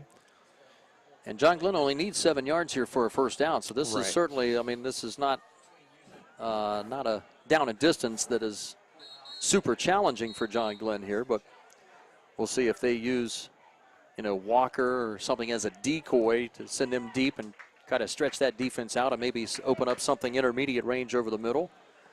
See how they play it. Gates, Thompson, 13, and Larrick, 81, are on the left side. Lane Hall and Walker, the wideouts, 11 and 10 over on the far right side. Gilcher, the running back. 4th and 7 played. Winland surveys and looks over the middle, scrambles right, throws deep right, looking a little mix-up between receiver Lane Hall, stopped up short, and that's going to be intercepted by Braxton Brown as he runs it up the far sideline. He'll be knocked out around the 25-yard line. So an interception, Braxton Brown. That was just miscommunication there between receiver and quarterback. And under duress there, but Fort Frye came a little extra pressure there. Gilcher was trying to block 2 people in the backfield there. He did manage to get a piece of one of them, but Winland really didn't have much time to look around and survey the field and had to let it go early. So Fort Frye, we'll see. They have an 11-6 lead. We'll see what play they call here with 16.5 seconds remaining and a 5-point lead. John Glenn brings out a couple of extra quick defensive backs just in the event somebody breaks loose. Fort Frye will stay in their traditional wing T. Powell on the left side coming in motion now. Will get the carry around the right end, and Powell escapes Gunner Fox at the line of scrimmage and scrambles ahead for a gain of about 9. That will run the clock down, and Fort Frye will I don't not think call they were timeout? Trying to call a timeout. I think They're his gonna helmet reset came the off, play so clock? he was coming out of the okay. game. So Elementary, I think they're going to let this clock they're run going to out, let the looks clock like. run out, yep. So Fort Frye content with their 11-6 lead here at halftime. So early on here, Dave, the John Glenn offense sputtering at times a little bit here, able to move the ball in spurts. Fort Frye, kind of the same. They kind of came out of the gate quickly, but really both teams just kind of Big jabbing plays rule it. punching Jabbing in the big play. Both teams, that's how they got in the end zone, was the big play. So a little bit of surprising that, you look at a 4-play drive for Fort Frye for their scoring on that touchdown. I mean, 4 plays and 2 of them were passes. So that, again, my analysis at the beginning of the football game, of course they're going to have big plays from the passing game. So, yeah, that's the way it works. Our Yes, halftime sir. report sponsored by White Pillars Christmas. And we will have Dave Hilliard's statistics here. We'll give him just a couple of minutes to tally those up, and we'll have those here in just a moment. Our thanks again to our YRP TV sponsors here on YouTube and on Facebook and on yourradioplace.com. They are Southeastern Med, Abel's Heating and Cooling, Valentine Insurance, TK Auto, Dirt Works, White Pillars Christmas, Doan Ford, WB Green, West 40 Auto Sales, and Patrons Buckeye Mutual. Our thanks, too, to our video team here, Cooper Klovichuk and Jaron Aber. Thanks a lot, guys. Great job with the videos here today. We'll get the John Glenn High School Marching Band coming up here in just a little bit as well. And we'll have all that for you here, too, as well. We'll get their halftime show performance before the night is over. So the scoring rundown, Fort Frye struck first. Second quarter, just 5 seconds into it, a Zayden Huck 20-yard field goal on 4th down and 5. Gave the Cadets a 3-0 lead 5 seconds into this second quarter. John Glenn answered with a 7-minute and 24-second drive that culminated in a Logan Gilcher 1-yard touchdown plunge. The extra point was no good as John Glenn held a 6-3 lead. And then Fort Frye with an impressive answer back as well. They mashed the ball down the field and capped it off with a 2-point conversion by Austin Powell. And the Cadets with that 11-6 lead here at the halftime break. All right, what do you got for us, Dave? I've got John Glenn with 56 yards rushing, 50 yards passing. That's 106 total in 31 plays from scrimmage. I've got Fort Frye with 48 yards rushing, 90 yards passing. That's 138 total in 23 plays. And a couple things that really stand out to me there, Dave. You know, John Glenn, I expect maybe, you know, the 56 and 50 about evenly balanced there for John Glenn. That's maybe what I would have expected out of them. Fort Frye almost has twice as many passing yards as they do rushing yards. And again, that's not what I would expect it from them. Nor did any of the Cadet fans, I'm sure. Exactly. And also 31 plays for John Glenn, 23 for Fort Frye. And again, I would have expected that to have been the other way. Fort Frye is the more ball control team. Would like to run the football and take control of the football game that way. So a couple surprising things there. You know, just only, you know, I guess it was the kiss of death because we played all that time. We had one penalty, and then all of a sudden we had a bunch of penalties. You know, it really kind of slowed the flow of the game. I thought both teams really started getting into a nice flow there early in the second quarter, and then, you know, the penalties kind of slow things down, and then the officials weren't quite sure about a couple things, and then that makes the natives restless, and they want to yell at the officials and all those kinds of things. But you know, a pretty well played game so far here. 11-6 our score. You know, a little two-point trickeration there from Fort Frye there on their point after touchdown. So they've got that 5-point lead here. Not really, I guess, really didn't matter if they didn't get it or not. I mean, they still would have, you know, been in the lead. But again, they're in a nice situation here. They've played pretty well. John Glenn sputtered on offense to start the football game, and then they started coming around here. Gilcher has looked a lot better running the football. There's been more room as well, doing a better job up front. I'd like to see, you know, maybe a little something different on first down, because it has been a first down run every time for John Glenn. And I'm sure, you know, there's a point in the game where, you know, Winland's going to keep it as well. So we'll see what John Glenn comes up with here in the second half. But in the locker room, you know, if I'm Coach Edwards, I'm probably, you know, coaches are never happy, but at the same time, it's 11-6. We finally started doing some really nice things. We want to make sure that we keep doing those good things on offense. Defensively, we've just got to shore up our defensive backfield, because both passes, big plays that Fort Frye has scored, defense got out of position. They were coming up on the play instead of staying back, and that's young, it's youth, it's green in the defensive backfield, as you said before the football game. So they're going to have to clean that one up. They'll coach them up here in the locker room at halftime. Make sure you keep that play in front of you instead of letting it behind you. So big plays in the passing game, again, a complete surprise to me. Maybe not for week one. Maybe not for week one. There you go. So, well, but, you know, it's a sign of a good team. I mean, they've got more than one way that they can beat you. So we'll see how the second half progresses. But again, John Glenn, and I'm sure both teams, you want to stay away from those penalties, because John Glenn really was the benefit of some penalties that really helped their drive along there in that second quarter. So, you know, that's something I'm sure that Fort Frye is going to be talking about in their locker room at halftime. And we didn't mention a whole lot about it, but, you know, John Glenn's kind of starting a little bit behind with their backs to the wall just a bit, because Bronson Bendel was outstanding defensive linebacker for the Muskies here the last 2 years, and broke a wrist here not long ago, and looks like he's going to miss the whole season. You know, so they're, you know, down a really an experienced player that mostly on the defensive side, but still that's probably plays a little bit into this tier too, where they've had to maybe where Mitch Bendel, the defensive coordinator, and they've had to make, you know, just a slight adjustment, slide somebody here and plug in a new body to replace that one too, and that may play into some of the big plays that Fort Frye has had here in the first half as well. Well, that's one of those, when you make plans, you know, you have all these plans, and then the injury thing is the one that really has the biggest thing. Was it Mike Tyson said everybody's got a plan until they get punched in the mouth, right? Yeah. So, you know, it's one of those where I know, you know, they've planned all this, they've schemed all this, and then they've got an injury, and I know that really, they started thinking about last year and how that happened to them last year, and it's like, oh my gosh, we had so many injuries, and they did a really good job of finishing the season strong, playing with a lot of young kids back there. Credit to the coaching staff, and I'm sure, you know, they've got other people to plug in there, maybe not as experienced or, you know, as good of a player there at first, but again, they're going to have to do some coaching and really, you know, try to do the best with what they've got, and it's not like they can go out and just, you know, sign themselves another player like you would in the NFL. But, you know, they've got some work to do there on defense, and I'm sure they realize that. So our halftime is Fort Frye 11, John Glenn 6.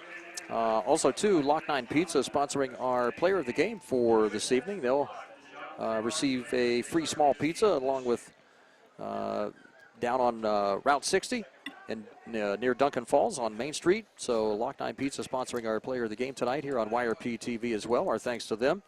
And we'll step aside here for just a moment or so. John Glenn High School Marching Band will be set to come out. We'll have their halftime performance, all of the sounds and sights from Jonathan Kelsey's John Glenn High School Marching Band coming up here as well during our halftime break here in New Concord. Stay with us here on YRP TV.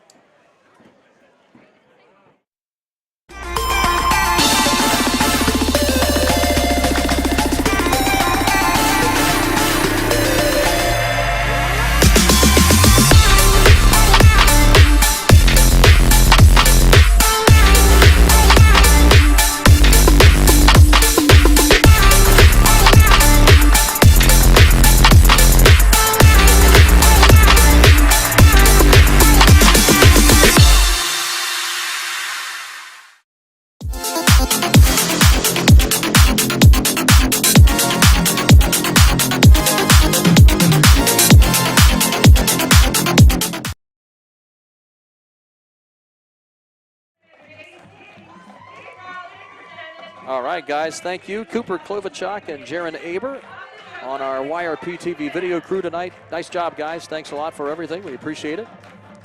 Here's the John Glenn High School Marching Band.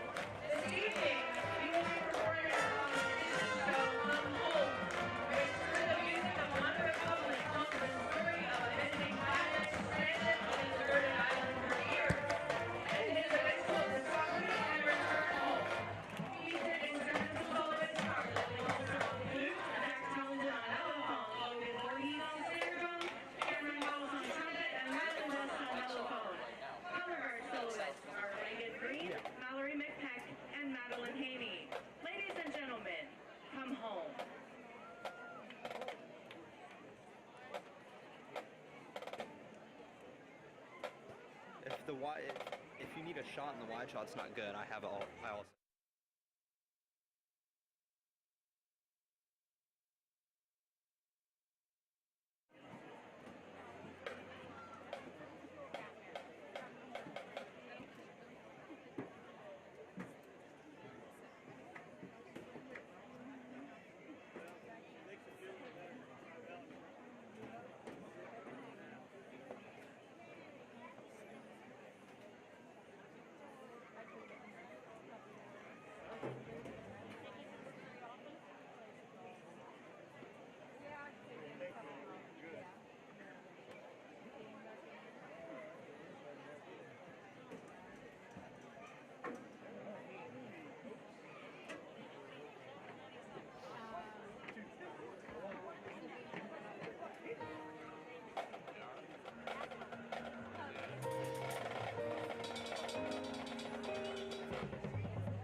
that was okay. Yeah, get me.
Hey, I'm gonna get. We're not on shotgun.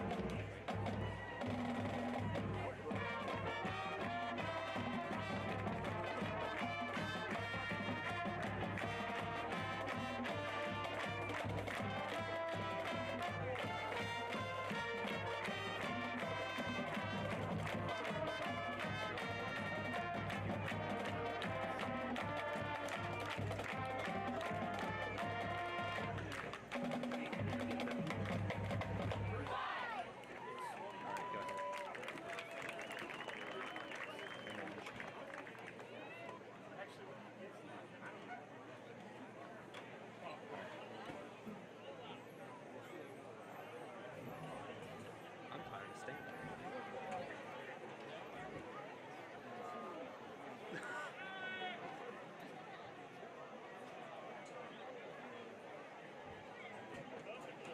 About another one.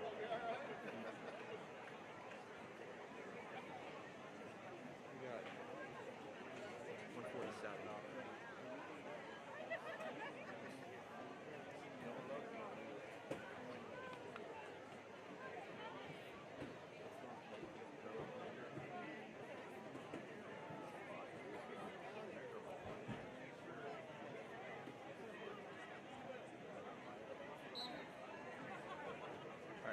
Cross-country teams will be competing in the OHSAA preseason cross-country invitational tomorrow morning at Fortress Open starting at 10 a.m. The Little Muskie JV football team will be playing at Frye tomorrow morning starting at 10 a.m. The boys soccer teams will be hosting Newark tomorrow. The JV game will begin at 10 a.m. with the varsity game to follow at 11:45. The Little Muskie girls soccer team will be traveling to St. Clairsville tomorrow. The varsity game will begin at 10 a.m. with the JV game to follow. Dave Davidson and Dave Hilliard back to John Glenn High School field. Start of the second half coming up. Fort Frye, who deferred in the first half with this 11-6 lead, will receive the opening second half kickoff. What adjustments do you think here, Dave, for John Glenn? make sure they take care of the football. You don't want any turnovers here. Normally, we haven't seen a turnover yet, but again, it's one of those things that usually can determine the outcome of a football game. Turnover situation is going to be important. Secondly, I think they need to get a little bit better on first down. They've got themselves in some bad downs and distances. And they've got to find a way to stop the big play in the defensive backfield. That's the thing that's really hurt them here in the first half. A 33-yard pass to the tight end Zayden Huck, and then the 40-yard touchdown pass to Braxton Brown, I think, were the two big ones. Or maybe it was another completion in there, something like that. But those are the two big plays. Really, that's half the yardage for Fort Frye in the first half. And a little TK Auto scoreboard update here. Sheridan is trailing Licking Valley 28-21. Philo was ahead of Athens 20-6. It's the one game I didn't get updated here. DeSales leads Tri-Valley 21-0 at halftime. Morgan leads Riverview 26-14. Maysville leads Meadowbrook 28-0. Waterford spoiling the new stadium being opened at Crooksville. It's 12-0 Waterford in that one. Ridgewood up 28-0 on Coshocton. West M leads Lakewood 13-7. Zanesville 40, Newark 7. That's kind of a, Newark has struggled over the last few years now. Cambridge leads Indian Creek 14-0. Last night, Barnesville 32, Buckeye Local 8, and River beat Marietta 52-22. And that's our scoreboard update, our TK Auto scoreboard update here on the White Pillars Christmas halftime show. And we want to thank you, was it Claire Cole, is that right? For what, these are homemade chocolate chip and macadamia cookies or something like that. Sorry, Cooper and Jared. Woo! Good stuff. I don't know if there was any spares going around. They went pretty quickly. Sorry about that.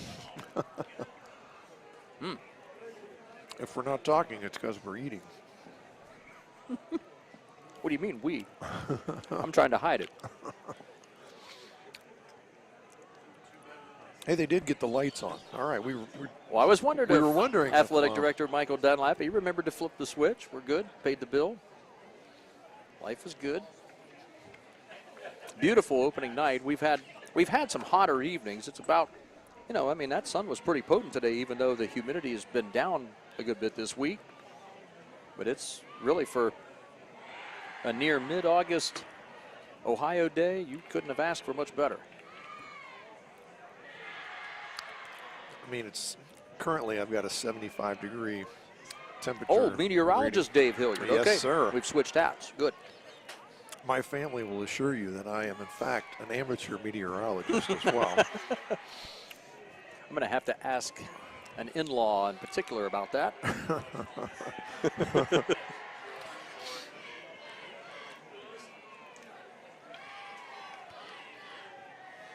So Fort Frye's offense set to take the field. Front line of Stone Dixon, 52. Graham Baker, 56. Braxton Ross, 55. 66, Caleb Riggs, and Caleb Bailey, number 53. Zayden Huck, the tight end, had a big 33-yard reception in that first half. Braxton Brown, the 40-yard touchdown reception for Fort Frye, number 11 at wide receiver. And the backfield for Fort Frye of number 12, Ethan Dusky, the big fullback. And wingbacks, number 21, Austin Powell, and number 2, Owen Brown, with Clayton Miller, the sophomore QB signal caller at 6 foot, 180 pounds, leading the offensive chores for Fort Frye here in a moment.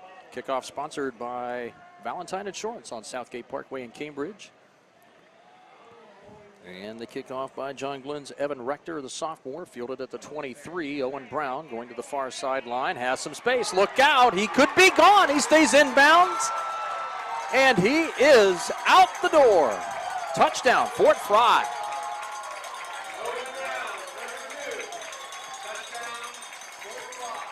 No flags. No flags. Boy, Unofficially, 77 yards on the kickoff return. I think they had that set up very well. And then Boy, there was a lot. I mean, all 22 players were over on that far right side of the field. There was not a lot of space over there.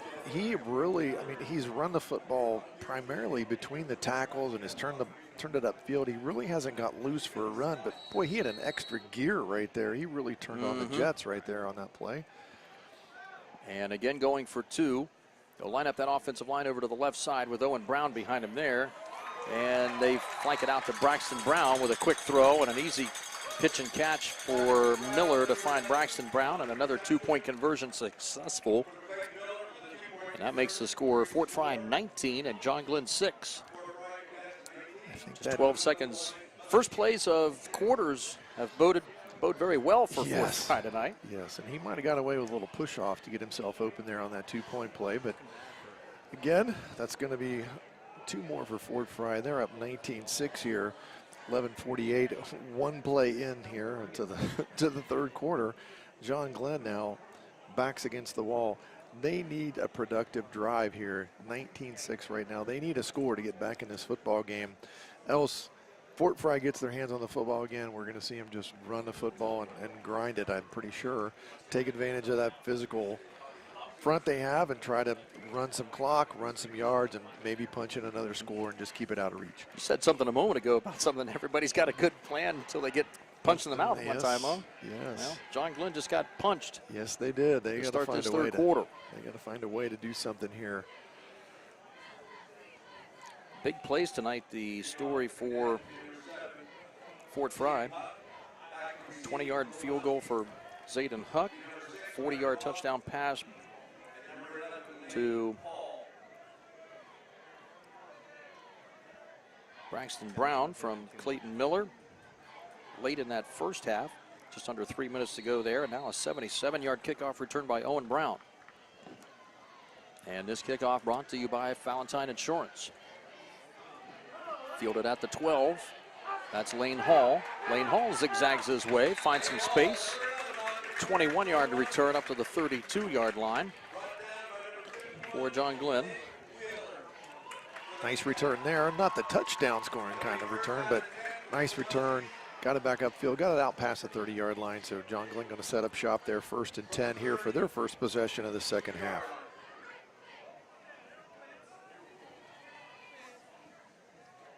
And now let's see what junior quarterback Noah Winland and the Muskie offense now can produce. Front line of Nick Zanders, Noah Scheffler, Gunnar Fox, Clay Mathers, and Ethan Derwachter up front, left to right. Cameron Barnhouse is the tight end, number 3, coming in motion, a lead blocker for Logan Gilcher. Nice room for Gilcher as he spins his way, looks like for a first down. Just ahead of the first down stick. That will be a WB Green Insurance chain mover for John Glenn, a gain of 10. Nice good lead block there. by Yes, Barnhouse. Looks like he might have got 11 yards there. We'll give him 1 extra.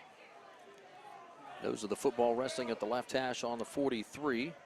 19-6 Fort Frye up by 13 here as they struck early on the kickoff return. Touchdown by Owen Brown. Play action fake. High throw for Walker, and he took a pop from opposing wide receiver Braxton Brown, covering on that play at the 48-yard line. One of the few times we've seen Winland really with a high throw. And he was off target there, and that's part of the reason why Walker wasn't been able to bring that pass in. He got hit pretty quickly there and wasn't able to hang on to it there. That's a ball that needed to be a lot lower for Walker to haul in there, but 2nd and 10 now for the Little Muskies. And on first down, too, you think that might be a setup play here for something later on this drive, perhaps. Well, it's the first time they have thrown the ball on first down tonight. And they'll throw it on 2nd down as well. A quick screen to Walker, comes back for it, and dives toward the 50-yard line as he collects it in and gains 7. Coverage by Huck, number 7. 3rd down and 3 now for JG. Big 3rd down here. They need a conversion. They need to keep the football and try to get back in this football game with a score. And from the pistol again, 5 yards behind the line is Winland.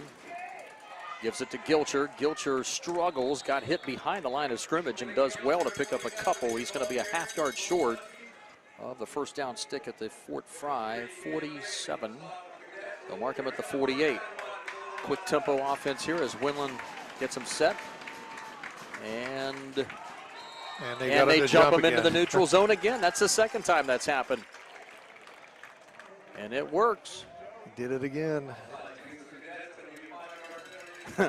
You want to talk about a coach either losing hair or getting gray hair, those will do it.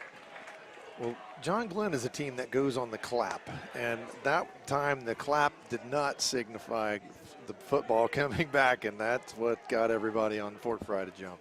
Another 5-yard penalty against Fort Frye, and they have piled up the penalty yardage here between the two teams. There's Gilcher breaking free through the middle. Another first down run. WB Green Insurance first down at the 29.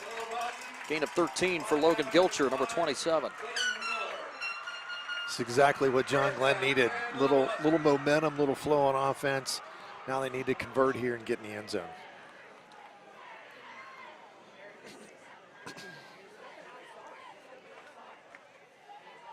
John Glenn has primarily stayed in that 3 wide receiver set. Walker, number 10, and Lane Hall, 11, over on the left side. Gates Thompson, number 13, on the near side right. Gilcher now moves up to the left side of the quarterback.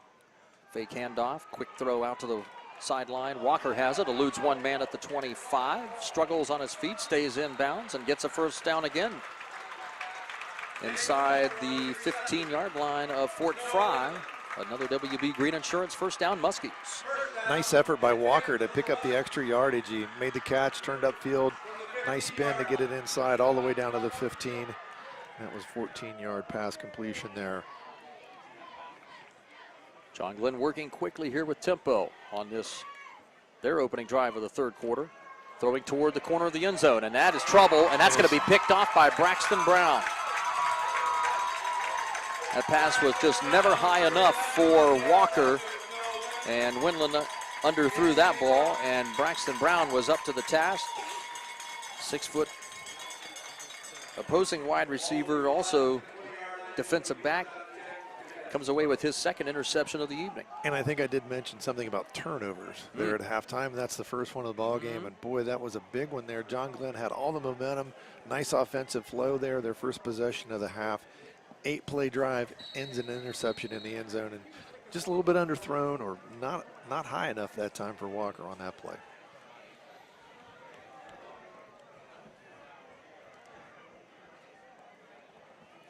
And a new man is in for Fort Frye. That's Brendan Riddle. He'll be a wingback over on the right side. And they hand it up to Dusky straight up the middle. Short gain. Gain of 1 for the Cadets fullback. 12, and stopped by Blandon Baker, big 280-pound nose tackle. Just under 9 minutes remaining third quarter. Fort Frye continuing with that 19-6 lead, and they come away with their second interception of the evening. Braxton Brown has picked off 2 now for Fort Frye, deep in John Glenn territory when they were about to score here this evening. And bobbling that ball coming through the line was Powell. Hangs on to it at just the near time, pulled it off of his right shoulder pad, and picks up about 6 to the 28-yard line. He'll be about 2.5 yards short. Boy, that had turnover written all over it, didn't it? I mean, he was fumbling it around, and finally. And he had plenty of space to run, but he was still fishing for the ball. Luckily for Fort Frye, he came down with it. Powell on the left side as the wing, and he'll get the call. And Powell trying to get around the right tackle is going to be stopped right near the stick. Boy, that's and close. The officials are signaling first down. And the nose of the football is ahead of that 30. All they needed was on the line or just past it, and they have got the length of the football good enough for the first down. A WB Green Insurance first down for Fort Frye.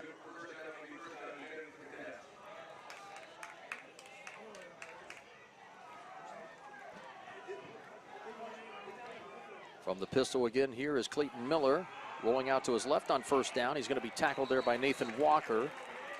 No gain on the play. Nice job containing there by Walker, fighting off a block and keeping the quarterback between the tackles. Again, good down and distance here for the John Glenn defense. They need to make a play here and get the football back. Just over 7 minutes here to play in the third quarter. And it would be nice probably on their part to get some field position. They have had really poor field position all game long for the most part. This is a nice little counter There's play. Powell, and he's going to sidestep a few Muskies and pick up another WB Green Insurance first down for Fort Frye after a gain of 12. And the ball stopped at just short of the 41-yard line. And it's just those plays like that. It's just you might stop them for a play or two, and then boom, there's a double-digit run or a key pass play, and that's how Fort Frye's made their living tonight. Well, that counter, they've been kind of setting that up all night. That's a nice little play there. They've had that action going one way, and that counter brings it back to the other side. And nice play there. Picked up a big first down for Fort Frye. Miller will go under center now as they give it a quick hitter to the fullback. Dusky pounds his way, runs through Blandon Baker at 280 pounds, which is never easy. Walker comes up to finish him off after a gain of 4. And those were 4 tough yards.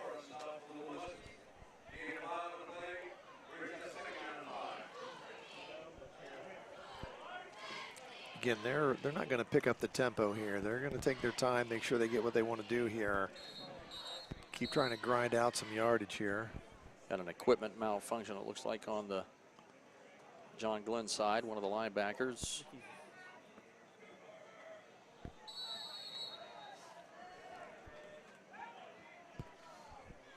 Sensabaugh 45 had a helmet problem. They get it fixed.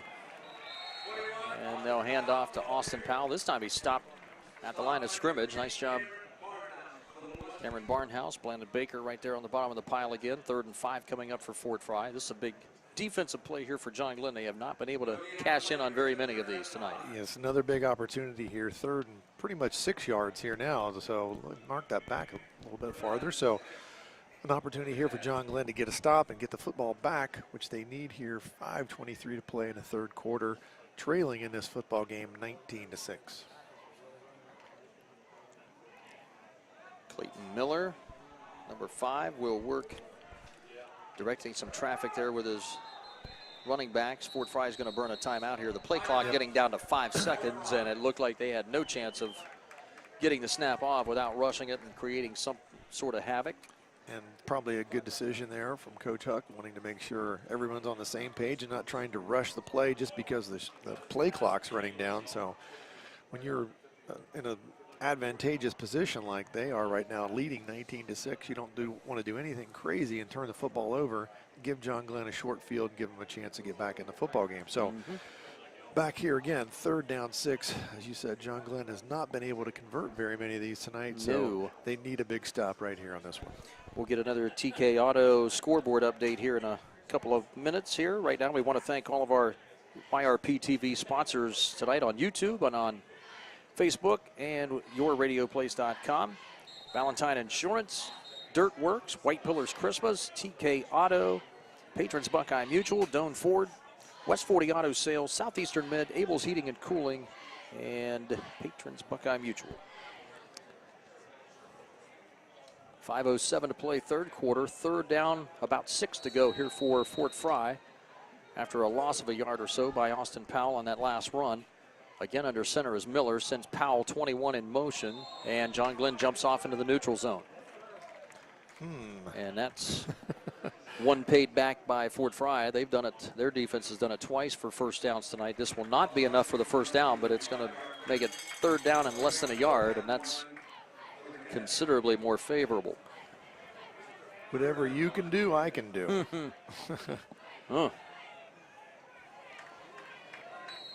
And now Fort Frye under center again with Powell in motion. And we've got a false start, so Fort Frye's going to give the 5 yards right back. Somebody on that right side over on the far sideline moved early.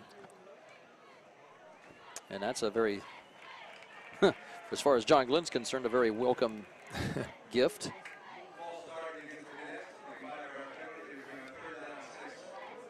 So back to 3rd and 6 we go. And we're back to where we were a minute ago. All right.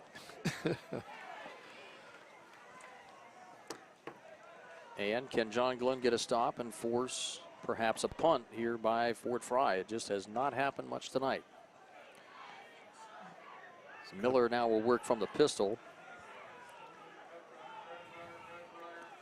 And rolling out, throwing. And that's a good hit on the receiver. The intended target was Dakota Snodgrass, 6-foot sophomore receiver. And that was a fine hit by defensive back Jake Johnson, one of those young sophomores that is playing one of his first varsity games, and made a good hit and well-timed defensive play. Right when the ball arrived, he was a well-timed and didn't get there a little early. It was going to be close, but excellent timing there. He knocked that pass away. Punt from Fort Frye, and that's what John Glenn needed here. Going to get the ball back with just over 5 minutes to play here in the Clay third quarter. Gruey, the junior punter, standing back at his own 34 on a 4th and 6. Ryder Rock and Lane Hall back to receive it with 5 minutes left here in the third. Nice punt, spiraling, bouncing at the 20. John Glenn will have to let it go without taking a chance of mishandling that, and that'll bounce inside the 5 near the 4. And a great punt by Fort Frye's Clay Gruey. It looked like the returner wanted to call fair catch and then did not, and then didn't want to come up on the football, so ball hits, bounces, and rolls ahead, and that was an excellent punt. Excellent outcome for Fort Frye.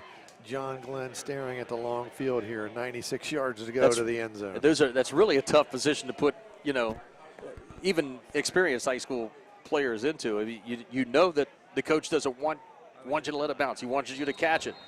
But if you can't catch it, you better make sure you got to catch it, because you don't want to fumble it, because if you mishandle it, you're going to hear about that too. There's a handoff. This is Gilcher straight up the middle. John Glenn just trying to get out of their own end. And he gets back to the line of scrimmage, and that's about it.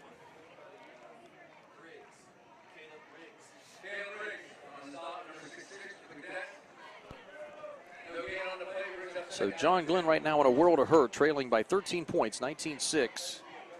And 4:25 remaining third quarter and counting. And John Glenn just trying to get from there back to the west wall of the end zone. And again, the handoff to Gilcher off the left side of the line. Nice surge. Gilcher with some good progress. Up ahead of the 10, near the 12. Gain of close to 8 yards on a 2nd and long. That was a good point right there. It's a nice offensive surge from that left side of the John Glenn line. Ran it right behind it. He got himself 8 yards there. Now 3rd and manageable here for John Glenn. Again from the pistol. And Winland will give it off. And John Glenn is going to be stuffed. Good inside penetration by the interior line of Fort Frye. Looked like Graham Baker was one of the first guys back there to hit him. He actually lost yardage on that one. Loss of about 2 or 3 yards for Gilcher, back to the 10. Clock running at 3:20. Punt situation here now for Nathan Walker and the Muskies special teams. And Fort Frye right now looks like they're in the driver's seat here, David. Yes, they get the football back here, and it's going to be just over 3 minutes to go in the third quarter. Excellent situation when you're a running football team, because now they just want to run the ball and run that clock and keep field position. Walker with a beauty of a punt, fielded back by Owen Brown at the 48. Coming to the near sideline, stiff arms a man there, steps out around the 44 of John Glenn. Gain of 8 on the return for Brown. And this will be, by my recollection, the first time that an opposing offense has started in the other opponent's end of the field. I believe you are correct on that one. So the Cadets now with already a 13-point lead and a golden opportunity here to stretch this one out. And John Glenn still trying to get set on defense here a little bit, as Fort Frye wants to set things in motion quickly. Clayton Miller again will go under center for the Cadets. Sends Owen Brown in motion, gets the handoff. Starts outside and cuts it back in as Connor Sensabaugh makes the tackle for John Glenn after a gain of about 3.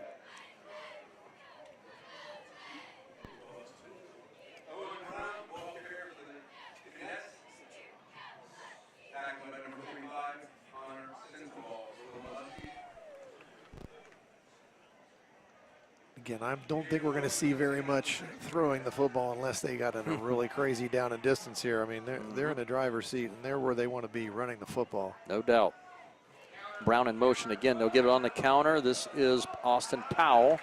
Nathan Walker combines with not Aiden Armstrong, but 44. Gavin Garber, a sophomore, is in there at linebacker now. Makes the tackle, but not until Powell picks up about 6 more. Well, they had that defended well and just couldn't get the tackle made. This is bread and butter here for Fort Frye's offense, 3rd and short. Dusky's the fullback behind Miller, number 12. Wing back, Powell in motion, quick hitter, Dusky. John Glenn's ready for him. Nice job standing him up. Landon Baker was right there, along again with Gavin Garber. And then Walker came in and really laid the lick on the running back Dusky after a gain of maybe a half yard, but that's about it. It'll be 4th down and 2 now. Dave, interesting call here for the Cadets. I think they're going to go for it, though. I mean, this is where they want to be. This is their style of football, and they're feeling a chance to seal the game right here with a big drive. And or will they try to draw off John Glenn? just like the last time. And they snap it, and they give it to Brown. And Brown's going to have enough surge off the left side of the line, and he'll have the 1st down at the 31-yard line, a pickup of 3. And they only needed 2. Just had a feeling that his hands were going to touch the football right there. He's been their go-to running back tonight and has demonstrated that, you know, he really knows how to get some positive yardage. He likes to turn upfield. And then, as he showed on that kickoff return, he's got an extra gear if he gets it out in the open field. So, pretty easy call there to get him the football. Especially, he's a senior, he got some experience at running back there, and now an opportunity here for Fort Frye, good down and distance. This might be your opportunity to take a shot at it because good field position. John Glenn a little deflated after that play. It's a good chance if you do want to actually throw the ball and take a shot to the end zone. Another WB Green Insurance 1st down for the Cadets. A counter play. This is Owen Brown again as he got stacked up by his own offensive lineman who got buried in his way. That was Carter Brooker, the senior, who got flattened onto the ground, and Brown trying to sneak around him, couldn't do it, loses 3 yards. Nice job by the John Glenn defense there at the end of this 3rd quarter. And after 3, Fort Frye leads John Glenn here in New Concord 19-6. And our coverage of John Glenn Muskie football here on YRP TV on YouTube and Facebook will continue in just a moment as we start quarter number 4. John Glenn down by 13.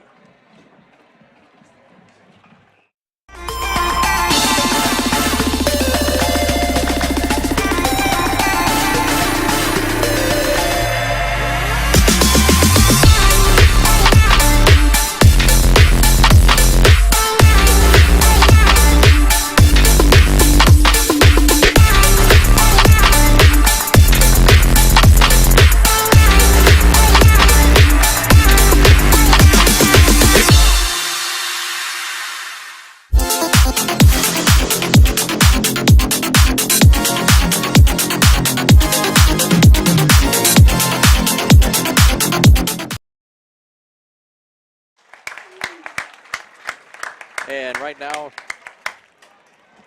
Dave Adams got on the PA system, and honoring Dave Scholl has been the PA announcer for Muskie football for 20-plus years. Always done a great job, good man, and he'll be moving out of state here fairly soon. And we'll certainly miss him. He's been that recognizable voice that it's just one of those things, Dave, you take for granted after a long time, and then before you realize it, you know, a couple of decades have passed, and here we are. Well, as somebody that goes to his church, I know he's been delayed in moving, so it's even fortunate he's here tonight. So he's had trouble getting his house built. We had window issues, I believe. Well, good to honor him here tonight. Deep ball for Braxton Brown. Goes up for it at the 6-yard line of John Glenn. It falls incomplete. And the young sophomore, Jake Johnson, on coverage. So an incomplete pass to start the 4th quarter. Fort Frye up 19-6. Well, he very well could have come down with that. Yeah, that was on target. It was catchable. It was catchable. But again, John Glenn, if they have any hope in this football game, this is their down and distance they need. It's 3rd and 13. They've got to make a stop here. Yep. And then hope they can get something going on offense here quickly and then get the ball back again. But first, it's got to be a stop here for John Glenn. 3rd and 13, Braxton Brown, number 11, comes near side. Owen Brown now will line up in the slot as an extra receiver to the right. And out of the pistol, Clayton Miller. Looking, under some pressure, flushed out of the pocket. Comes back across the middle of the field, eludes one man, dives forward, going to be short of the 1st down. Cameron Barnhouse saved what would have been a Fort Frye 1st down as the quarterback picks up about 10. A couple of yards short of the 1st down at the 23. And again, they've got it down there for them to a 4th and manageable here. So I'm thinking this is definite go for it territory here on this 4th down. 4th and about a yard and a half. For Clayton Miller and the Cadets, they'll use up as much time as they can here. They can run it down to about the 11-minute mark, and they may very well burn a timeout here to take some extra time to talk about this 4th quarter, 4th down play. It looks like it's what they're going to do.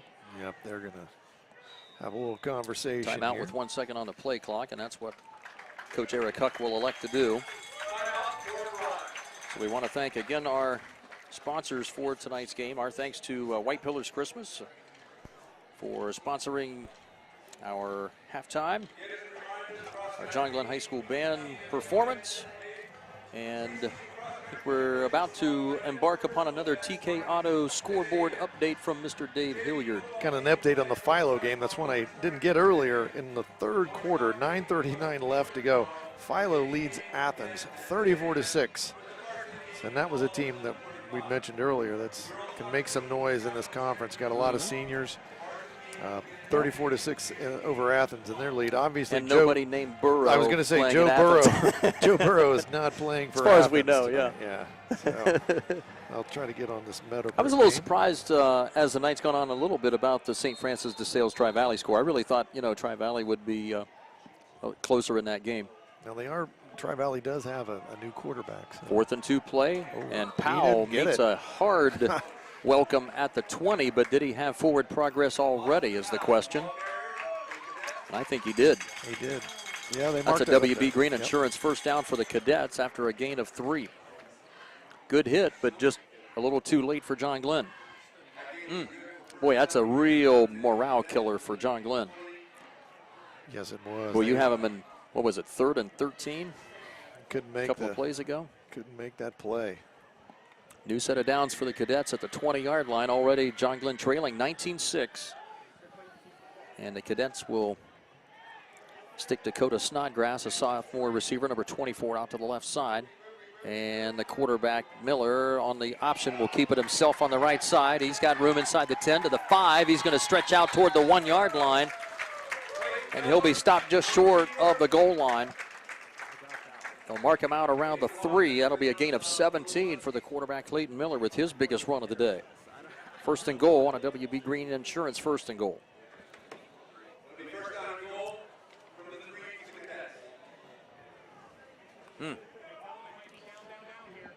Trouble time here for the home squad.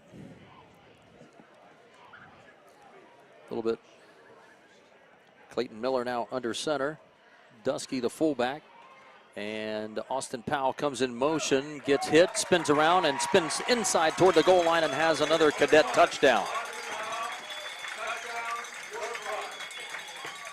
3-yard touchdown run for Austin Powell to give Fort Frye a 25-6 lead here at New Concord. Nice effort there to get in the end zone. He got hit before he got to the goal line, spun, got himself across the goal line. And that pretty much could be the clincher here for Fort Frye. It is looking mighty bleak for the maroon and white. Miller from the pistol, and they'll look to set up another quick 2-play strike, and he finds Ethan Dusky the back of the end zone under the goalpost with Ryder Rock in coverage, but a little late.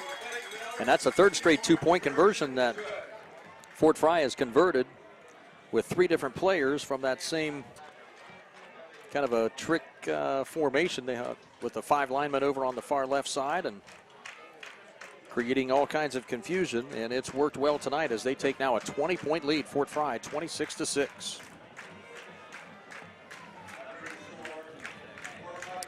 Our sponsors tonight for Muskie football: Valentine Insurance, White Pillars Christmas, Dirt Works, TK Auto, Doan Ford, Patrons Buckeye Mutual, West 40 Auto Sales, Southeastern Med, Abel's Heating and Cooling, and WB Green. The 2-point conversion made it 27-6. Scoreboard was misleading there a second ago. And so was my math. A little bit later on here in the 4th quarter, Dave and I will have our Dirt Works play of the game. and our Patrons Buckeye Mutual drive of the game, which both of those look like those are Probably going to be choices that are Frye. already made for us. Yeah. And our post-game statistics and our post-game report sponsored by Doan Ford coming up here in just a little while. So right now, John Glenn's got their work cut out for him here after a demoralizing second half so far, trailing by 21 as Zayden Huck tees it up from the 40-yard line. 9:49 to play in this one here, an opening weekend of high school football season. And this kickoff brought to you by Valentine Insurance on Southgate Parkway, Cambridge. Pooches this one, takes a bounce, and John Glenn will have to fall on that one there. Bobbled for a moment and scooped up around the 35-yard line by Walker Ladd. Probably a good move there. It looked like he was trying to field it, maybe try to go somewhere with it, but at the last second, just fall on the football.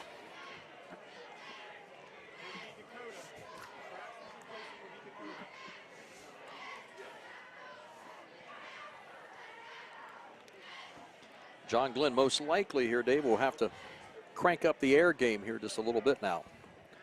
A couple of fresh jerseys. Larrick is back in as a tight end on the right side. Extra receiver is Joey Wentland. Scrambling out is Wendland throwing over the middle, and that's going to be picked off. And that's Keegan Strode with the interception at the 45-yard line of John Glenn. Ball may have come loose at the end, but the play was over. And that'll be turnover number 3 tonight by John Glenn, and all of those interceptions of the John Glenn quarterback. So just like that, first play from scrimmage, trailing by 21. Interception by the Cadets, and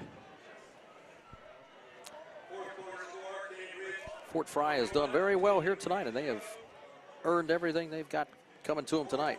Yes, they have, and that's, unfortunately, that ball just got a little bit away from Windland on that one and a little bit behind the receiver, and now an interception is going to give Fort Frye the football back here in John Glenn territory. That's the second time in a row now, so tough here for John Glenn, and I would venture to see some younger folks maybe getting some time in this football game for both squads as we wind it down here with 9:35 to go, and it's 27-6.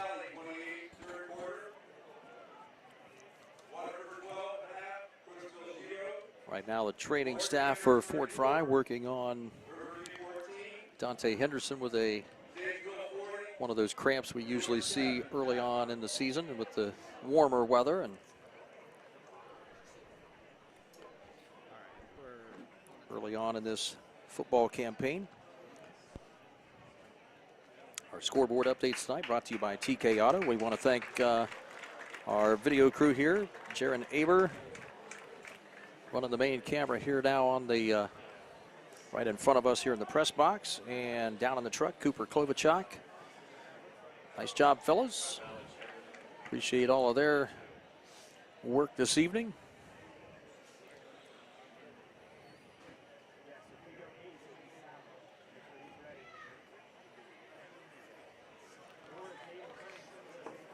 And Fort Frye goes back to work now with a 1st and 10 at the John Glenn 47. After the third INT by the Cadet defense. 2 of them tonight by Braxton Brown, number 11, who is the receiver out to the near side right, and Keegan Strode with that last pick for the Cadets. 9:35 to go in this one with a 27-6 lead.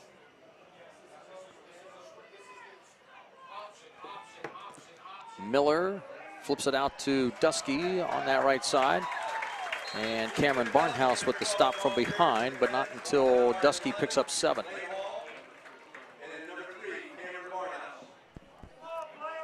Dusky gets up a little bit gimpy after that tackle from behind. Probably got the foot twisted around a little bit. See that sometimes when the tackle's from behind. I think it's the first time we've seen the option play there from Fort Frye tonight. And again, just another weapon in their arsenal of running the football and taking their time, letting the play clock wind down a little bit as the game clock now runs under 9 minutes to play here in this contest. And Miller will let the play clock run down to 3. And we'll snap it back there, and they'll flip a little shovel pass to Austin Powell. Derwachter and company on top of that, this time for John Glenn, a loss of a yard. So it'll be a completed pass.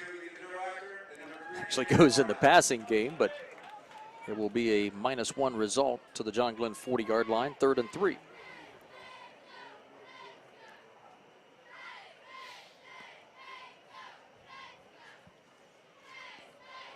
Yeah, that's one of those. It's a passing stat. It's like the one play now, the real popular one. It looks like a jet sweep, and the quarterback just kind of flips it forward a little bit. That's a pass. I mean, it's a 1-foot pass, you know, and that was like a 1-yard pass. Not a pitch. Yeah. Braxton Brown out to the far left side, number 11. Owen Brown, the motion man, is the lead blocker for Dusky. Dusky bounces off of Baker, the nose tackle, as he was tied up by by the opposing right guard as he gives a little tap to the opposing player. Baker's going to get a breather here on this play as they stop Fort Frye's Dusky for no gain. Now I guess they'll spot him ahead. They'll give him 1. Ball marked at the 38-yard line. Again, about 1.5 yards short of the first down. And this will be the last, basically the last gasp for John Glenn tonight if they have any chance of making a comeback. You got to get a stop here. If they pick up this 4th down, 3 more downs, and you know, they're just going to be able to grind more time off this clock here late in this game. And timeout is called. And I was anticipating that. Well, the coaches on the sideline were watching that play clock ever Yes, so they were. swiftly. It was down to 2 and just flicked to 1. And not to risk the delay of game penalty, they'll burn timeout number 2. With 7:08 to play in this 4th quarter, Fort Frye 27 and John Glenn 6. I'm going to put you on the spot here, Dave. Let's look at our Dirtworks play of the game. Brought to you by Dirtworks of Ohio, that we really dig. What play stood out to you? The kickoff return for the touchdown. I mean, to start the second half, it kind of set the tone here for the second half. I mean, you know, you go in the locker room, you know, hey, we've made all these plays, we're going to make these adjustments here, and you know, we got to kick off, so we need to get a good stop here on and then you're not even thinking about, oh, we're down 13 now. Yeah, and I mean, I thought that really changed the complection of the second half. You know, another one, maybe one of the long passes they completed for the touchdown, but some really deflators. I just thought the kickoff return just really kind of set the tone for the second half. Absolutely. 77-yard Owen Brown kickoff return for Fort Frye to start this second half. Our Dirtworks play of the game. Clayton Miller, the quarterback, will keep it with a dive over the top, and he'll have the first down after a gain of 2 to the Muskie 36. And another WB Green Insurance first down. And again, here, Fort Frye in a favorable situation. They've now run 10 plays here in the 4th quarter. John Glenn has run 1 play, and that was the interception. So Fort Frye really sitting pretty here, ready to just run this clock out and get out of the village of New Concord here with a W. Austin Powell, 21, the wing to the left side, Owen Brown to the right. All their starters remain in the game. And Clayton Miller will watch that play clock run down to 5, and now we'll set under center. And we'll give it to Powell on the sweep right. Gain of a 1 or so. It looks like a yard. Baker's right there again, big 68. Gunnar Fox was there, and Cameron Barnhouse, number 3. 2nd and 9 now for Fort Frye, nearing the halfway point of this 4th quarter.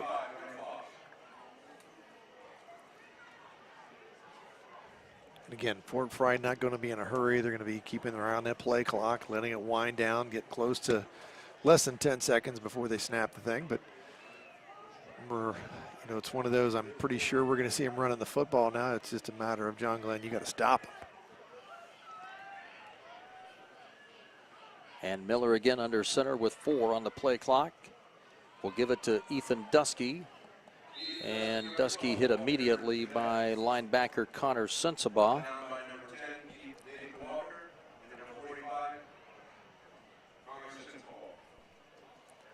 So a 3rd and 6 coming up now for the Cadets at the JG 32.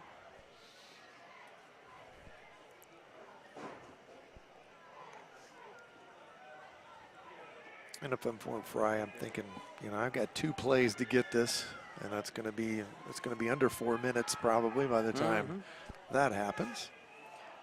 Well, when you get tackled and then you have 40 seconds before you run the next play, that you can eat up some serious time of possession that way, and that's what they're doing now. Brown around the left tackle. He's got lots of space. Jake Johnson misses a tackle at the 23. Finally, Brown is taken out of bounds and nearly hit late, but no flag inside the John Glenn 15. Another WB Green Insurance first down for Fort Frye as the clock stops with 4:51 in this fourth quarter, and already a 21-point lead for Fort Frye. All the way down at the 11-yard line. Big run for Brown. He's capped off a few of those big ones here tonight. Yes, he has.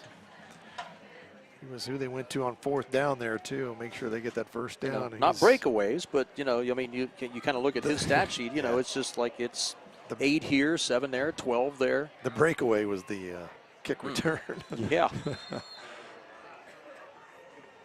Short gain on first down at 10. Dusky is stopped after a gain of maybe 1. Time the enemy of John Glenn right now on that, as well as the 21-point deficit. Under 4.5 to go now in the game.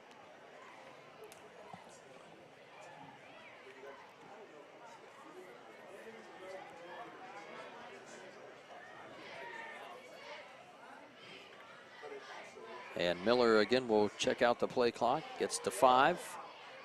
Now sets under center and sends the motion man Powell. Fumbled, snapped by the quarterback. And Miller is able to pounce on it before being swarmed under by John Glenn's Clay Mathers. So a big loss on the play, about 7 yards lost for Miller on the quarterback fumble recovery. I couldn't hear you. I didn't hear anything. 3rd and a pretty good chunk of yardage here they're going to need for this one. All the way back there at the 17.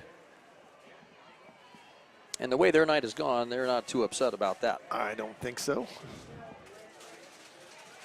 Braxton Brown wide out to the far left side. Brown goes in motion there. Owen Brown, number 2. They'll throw back to the right side. That is deflected by Ryder Rock, and it's back into the hands of Austin Powell for a Cadet touchdown, and that's the kind of night it's been for Fort Frye. Ryder Rock at only 5'4", had his hands on it, but just could not stretch out quite far enough.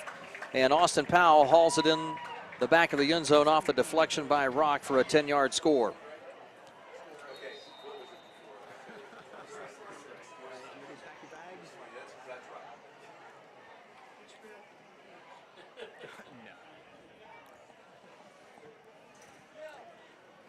And Fort Frye, for the first time here, will set up for an extra point attempt. Huck already has a 20-yard field goal on the night that started this scoring from both teams. The snap is fumbled by the holder, Miller, the quarterback. He'll tuck it and run it himself, but he's cut down at the 4-yard line. So the conversion attempt for the first time tonight is no good for the Cadets, and it's 33-6 with Fort Frye on top. 3:15 to go here in quarter number 4. Maybe that's why they go for 2 all the time. I think we may be onto something there. That's a very astute observation, Mr. Hilliard. Let's take a look. Let's see how astute you are in this here. Let's take a look at our drive of the game, too, sponsored by Patrons Buckeye Mutual Insurance. And this is obviously a drive of the game for Fort Frye. Which one stood out to you here tonight? Not this one, but the previous one that basically put the game out of reach at that point. I mean, it put them up 27-6. I thought that was probably just the clinching part of the football game. I mean, John Glenn had a chance up until that point, and then that drive and score and the 2-point conversion made it 27-6. So it's completely out of reach at that point. I mean, John Glenn was still within 2 scores, before that pass or before that touchdown drive. So that's the one I would look to. So our drive of the game, sponsored by Patrons Buckeye Mutual Insurance. And our thanks again to all of our YRP TV sponsors for the night on Facebook, on YouTube, and yourradioplace.com. Abel's Heating and Cooling, Valentine Insurance, TK Auto, White Pillars Christmas, Dirt Works, Stone Ford, WB Green, West 40 Auto Sales, and Patrons Buckeye Mutual Insurance. So a bit of a demoralizer here tonight for the home squad. Matt Edwards and the crew will have some wounds to lick after this one tonight. That squib kick fielded by Walker Ladd, sophomore up blocker, will take it, will advance it about 7 yards to the 44-yard line.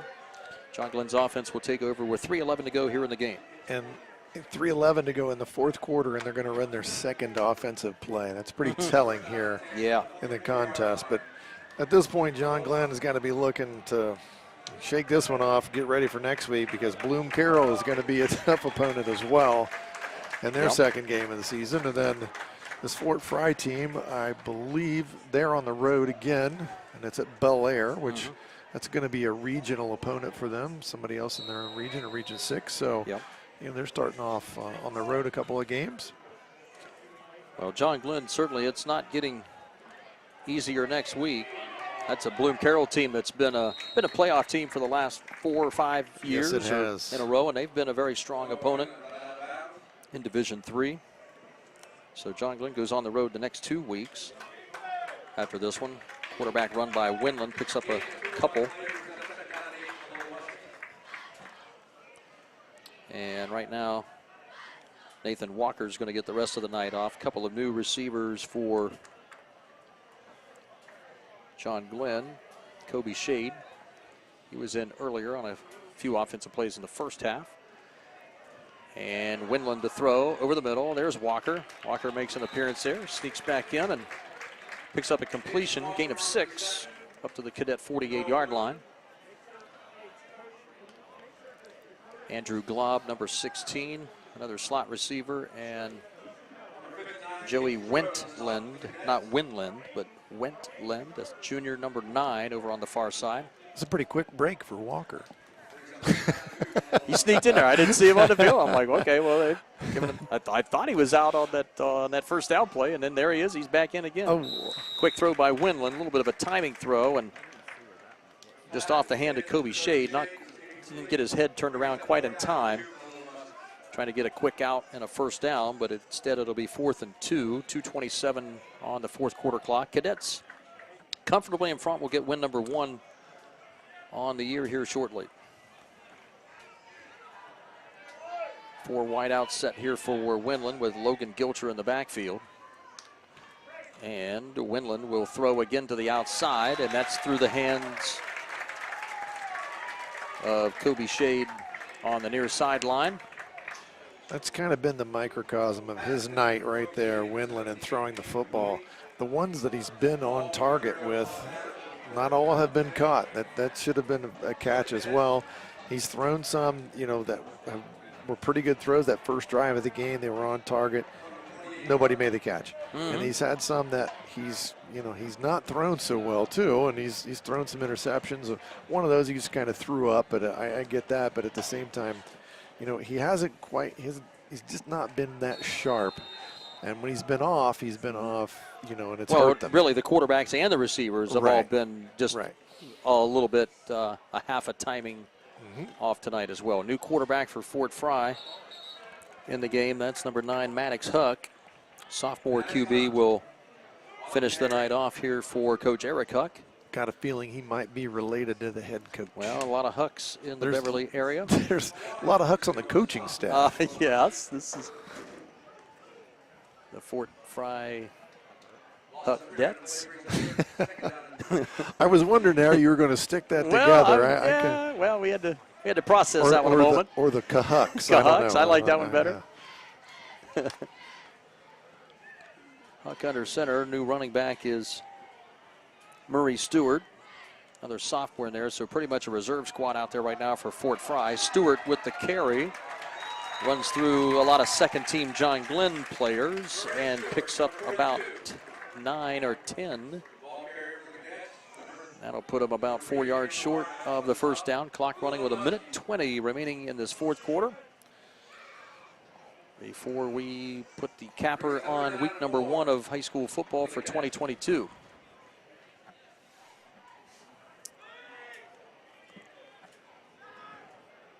again, out of the wing tee set. And Maddox Huck will not get the play snapped in time. Someone moved over on the left side. That'll be a false start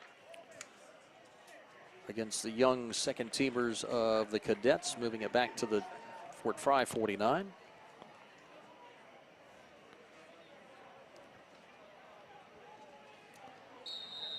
Our thanks again to our video crew of Cooper Klovichuk and Jaron Aber tonight. Super job, gentlemen. Thank you very much for our first successful YRP TV webcast of the year. There's a handoff around the right end. Ball carrier is Aiden Holman, another sophomore.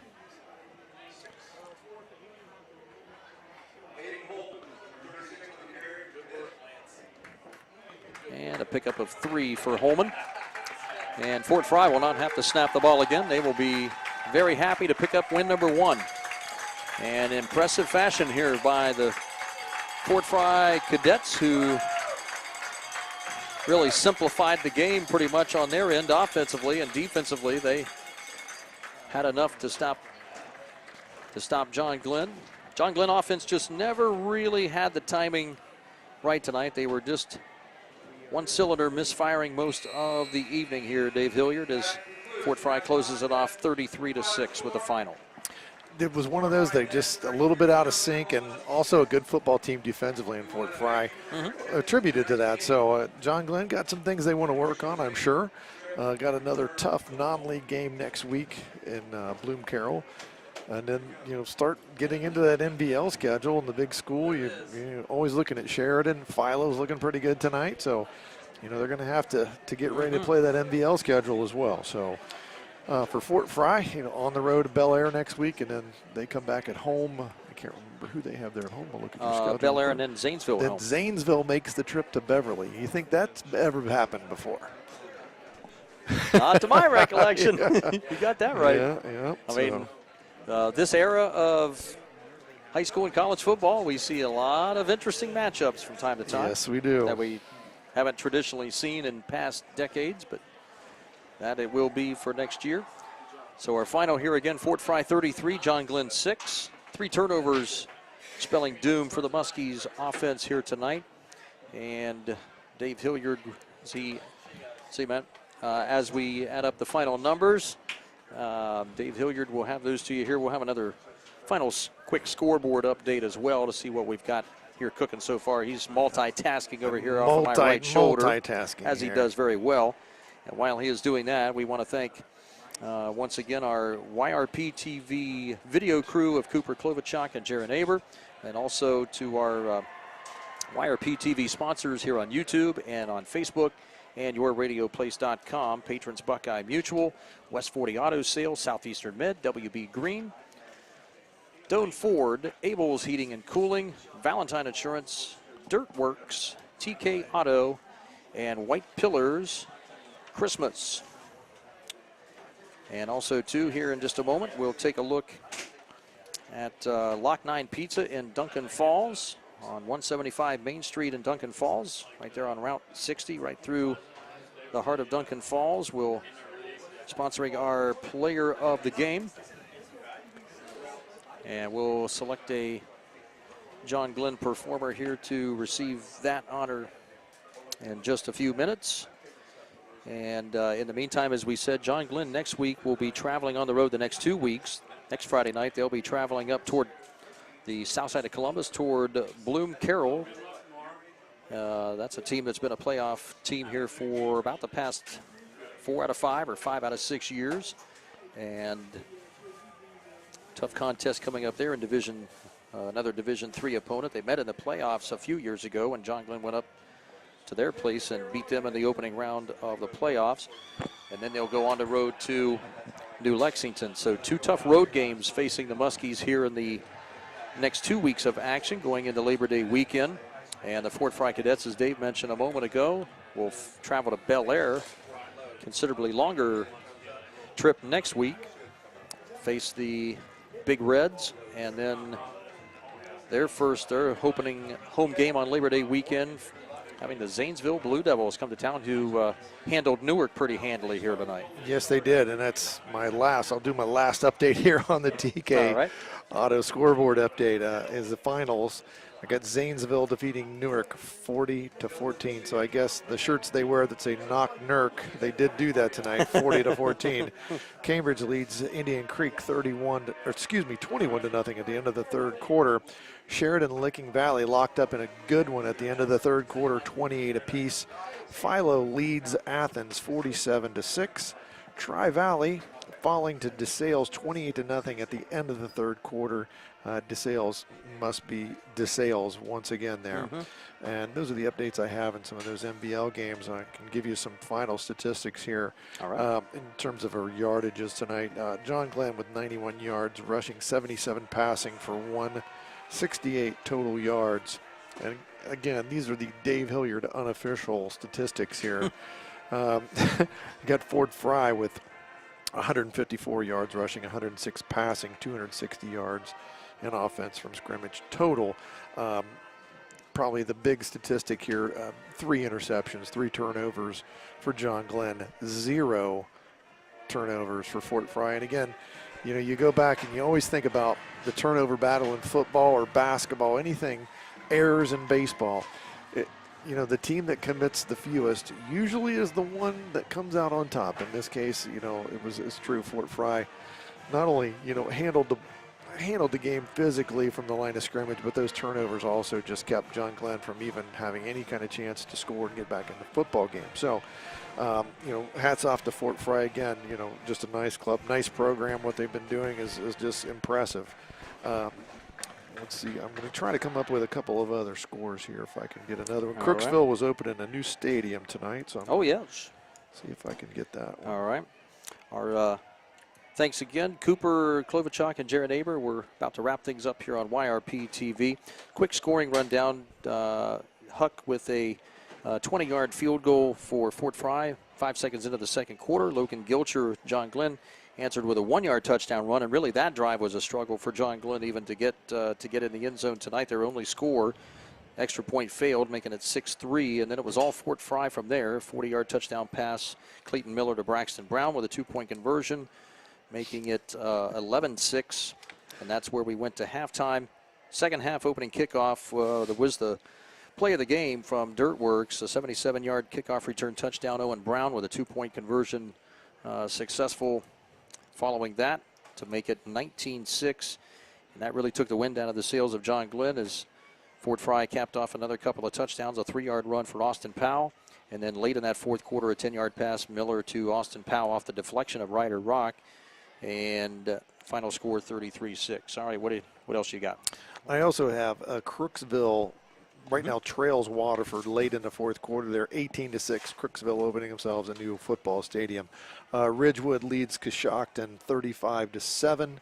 And West End and Lakewood are locked up in a good one. West End 19, Lakewood 13. And that was at the end of the third quarter there as well. So just some other scores there around the MVL tonight. And we weren't the only game, but there's lots of other folks out there playing their first games too. So there's a couple more that'll get better. Get out there tomorrow too. So. All right, so our final order of business here is our Lock 9 Pizza of Duncan Falls. Player of the game for John Glenn. It looks like a defensive player tonight, most likely for John Glenn. What do you think? I'm going to leave this one up to you. You put the pressure on me all night long. Well, I'll tell you so what. I'll tell you who I like, and he's done some hard work for now at least 3 years. I'm going with Blandon Baker. I'll Nose go tackle. with that one too. He big 280-pounder. He was in on a lot of stops tonight. He did a nice job up front. I'll give that one to you. That's a good pick. So that's a really good pick. So our player of the game will go with Blandon Baker tonight, number 68, big senior nose tackle, doing the job tonight defensively. The offense just a little off-key tonight, but they'll get things corrected this week in practice, and we'll look for a good trip at Bloom Carroll next week. All right, Dave, so nice working with you. Final thoughts here tonight. What do you think? You know, long season. I mean, it's week one, obviously, but John Glenn has some things that they want to work out here offensively. They've just got to get a little bit more flow. They had some trouble, you know, receiver quarterback timing was just a little bit off. That was something I'm sure they need to work on. Defensively, they, you know, teams are going to throw the football against them, and they've got to get a little bit better against the pass back in the defensive backfield. If I'm Fort Frye, I'm thinking, we're going to make another playoff run here, because they came in here, they're playing Division III now. I mean, John Glenn's been Division IV for a long time. They finally came back up to Division III, but they're playing schools that are bigger than they are. They're trying to get some experience, and this team looks like they could be special again for Fort Frye. But John Glenn, they've really got to do some things, get better in some things, and I know Coach Edwards is very well aware of that. He doesn't need me to tell him that, but I'm sure they'll improve, and they're going to surprise some people here in some football games the rest of the season.